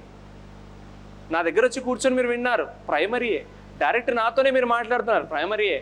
సార్ చెప్పాడంట అని ఎవరి నుంచి తీసుకున్నారనుకోండి, నేను చెప్పినా అని ఎవరి దగ్గర నుంచి మీరు ఇన్ఫర్మేషన్ తీసుకున్నారంటే మీరు ఏం డేటా యూజ్ చేస్తున్నారని? Secondary data. మీకు అవసరం ఉంటే మీరు నన్నే డైరెక్ట్గా అడగాలి, నా దగ్గరికి వచ్చి ఇన్ఫర్మేషన్ తీసుకోవాలి. అలా కాకుండా ఈ ఆర్గనైజేషన్ చెప్పిందని, ఈ పర్సన్ చెప్పాడని, సమ్ అదర్ సెకండరీ పర్సన్ చెప్పాడని అర్థం చేసుకోండి. ఎక్కడ వాడతారు సెకండరీ డేటా, ఎక్కడ యూజ్ చేస్తారు అర్థం చేసుకోండి. ఒక పెళ్లి చూపులే జరుగుతున్నాయండి, పెళ్లి కూతుర్ని డైరెక్ట్గా అడగాలి, అడగలుగుతారా? పెళ్లి కొడుకుని డైరెక్ట్గా అడగగలుగుతారా? ఏ డేటాని యూజ్ చేస్తారు వాళ్ళు అక్కడ? కలెక్షన్, ప్రైమరీ కలెక్షన్ యూజ్ చేస్తారా, సెకండరీ యూజ్ చేస్తారా? అంటే కొన్నిసార్లు సెకండరీ డేటా కంపల్సరీ యూజ్ చేయాల్సిందే. కానీ మ్యాక్సిమం టైమ్స్ ఏది యూజ్ చేయమని చెప్తున్నాము? ప్రైమరీ డేటానే యూజ్ చేయండి, నిజాలేంటో తెలుస్తాయి. మీరు సెకండరీ యూజ్ చేసి వాళ్ళు ఏం చెప్పారో, ఎంత నిజమో ఏమో తెలియకుండా, మ్యాక్సిమం సెకండరీ తొందరగా వస్తుంది కాబట్టి ఫాస్ట్ ఇన్ఫర్మేషన్ కావాలని తొందరపడి సెకండరీ డేటా కలెక్షన్ని తీసుకునే వాళ్ళు ఎక్కువైపోయారు. ఇప్పుడు ఇంటర్నెట్ ద్వారా తీసుకునేది కూడా మీరంతా ప్రైమరీ డేటా అనుకుంటున్నారా? అర్థం చేసుకోండి, మీరు ప్రైమరీ డేటా ఇంటర్నెట్ ద్వారా ఎప్పటికీ తీసుకోలేరు. మీరు సెకండరీ డేటానే తీసుకుంటున్నారు. ఏదైనా మీరు కావాలన్న టైప్ చేస్తున్నారు, ఆ టైప్ చేసింది ఎవరో క్రియేట్ చేసిన ఒక ఇన్ఫర్మేషన్ మీరు దాన్ని చదువుతున్నారు, మీరు ఓన్గా చేయట్లేదు. ఇది ఆల్రెడీ ఎగ్జిస్ట్ అయిన డేటా. ఒక ఎగ్జిస్ట్ అయిన డేటా ఒక ఆర్గనైజేషన్ పెడుతుంది, ఆ ఆర్గనైజేషన్ నుంచి కూడా మీరు తెచ్చుకుంటారు. అంటే ఇందులో పబ్లిష్డ్ సోర్సెస్ ఉంటాయి, అన్పబ్లిష్డ్ సోర్సెస్ ఉన్నాయి. కొన్ని సోర్సెస్ ద్వారా వచ్చే డేటానే సెకండరీ డేటా అవుతుంది. Clear? So primary time taking అయినా కూడా పర్ఫెక్ట్గా ఉంటుంది, సెకండరీ కూడా పర్ఫెక్ట్ ఉంటుంది. కానీ ఎవరో చెప్పిన దాన్ని మనం పూర్తిగా నమ్మాల్సింది. ఇప్పుడు నేనే చెప్తున్నాను, August 15th నోటిఫికేషన్ వస్తుంది, ప్లానింగ్ డిపార్ట్మెంట్లో ఏఎస్ఓ అనే జాబ్స్ వస్తున్నాయి చెప్తున్నాను. ఇది నేను డైరెక్ట్ నేను వదులుతున్నానా? నా జాబులు నేను వదులుతున్నాను మీకు? నేనా ఏమన్నా మీకు జాబ్ ఇచ్చేది? కాదు కదా. ఒక గవర్నమెంట్ ద్వారా వచ్చేది కూడా సెకండరీ డేటానే. ఆ సెకండరీ డేటానే మీకు నేను షేర్ చేస్తున్నాను, ప్రైమరీగా షేర్ చేస్తున్నాను. నేనే చెప్తున్నాను, నేనే స్టాటిస్టిక్స్ చెప్తాను, నన్నే అడగండి అని అడుగుతున్నాను, అది ప్రైమరీ. కలెక్షన్ మాత్రం నేను ఎక్కడి నుంచో కలెక్ట్ చేసుకుని మీకు చెప్తున్నాను. క్లియర్? మీరు దీన్ని తీసుకొని ఎవరికైనా మీరు ఇన్ఫర్మేషన్ షేర్ చేయొచ్చు. ప్రైమరీ డేటా ఉంది, సెకండరీ డేటా ఉంది. నెక్స్ట్, ప్రైమరీ డేటాలో మెథడ్స్ ఏమైనా ఉన్నాయా? What are the methods to collect the primary data అనేది చూద్దాం. మెథడ్స్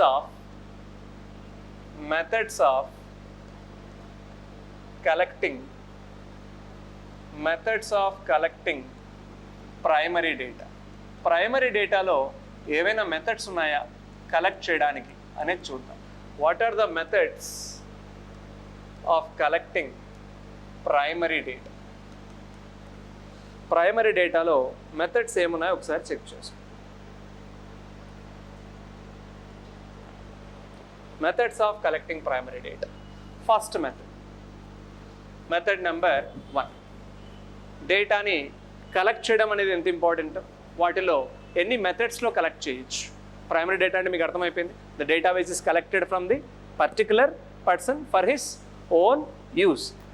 ఎగ్జిస్ట్ అయింది కాదు, ఫ్రెష్, అప్పటికప్పుడు పర్టికులర్ పర్సన్ దగ్గరికి వెళ్ళి ఫ్రెష్గా తీసుకున్నట్లు. ఓకే, ఇందులో ఫస్ట్ ఇంటర్వ్యూ మెథడ్స్లో ఫస్ట్ మెథడ్ని మనం ఇంటర్వ్యూ మెథడ్ అని పిలుస్తున్నాం. First method is interview method. Second method is observation method. First method is interview method, second method observation method. Observation method ద్వారా కూడా ప్రైమరీ డేటాని కలెక్ట్ చేయొచ్చు. Third method is mailed questionnaire method. Mailed questionnaire method.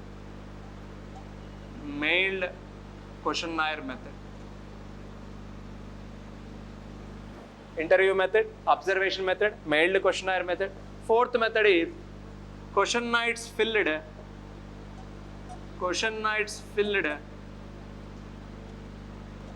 and sent by and sent by enumerator.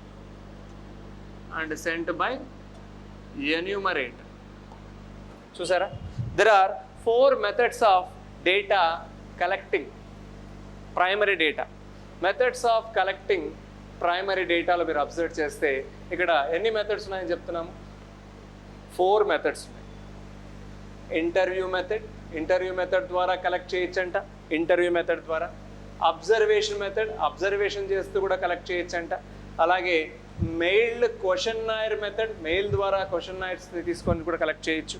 అలాగే క్వశ్చన్నాయర్స్ని fill చేసి and ఒక enumerator ద్వారా మనం డేటాని మెథడ్స్ ద్వారా కలెక్ట్ చేసుకునే ఛాన్సెస్ ఉన్నాయి. ప్రైమరీ డేటాలో ఎన్ని మెథడ్స్ ఉన్నాయో నోట్ చేసుకోండి. 4 methods of data collection, primary data collection.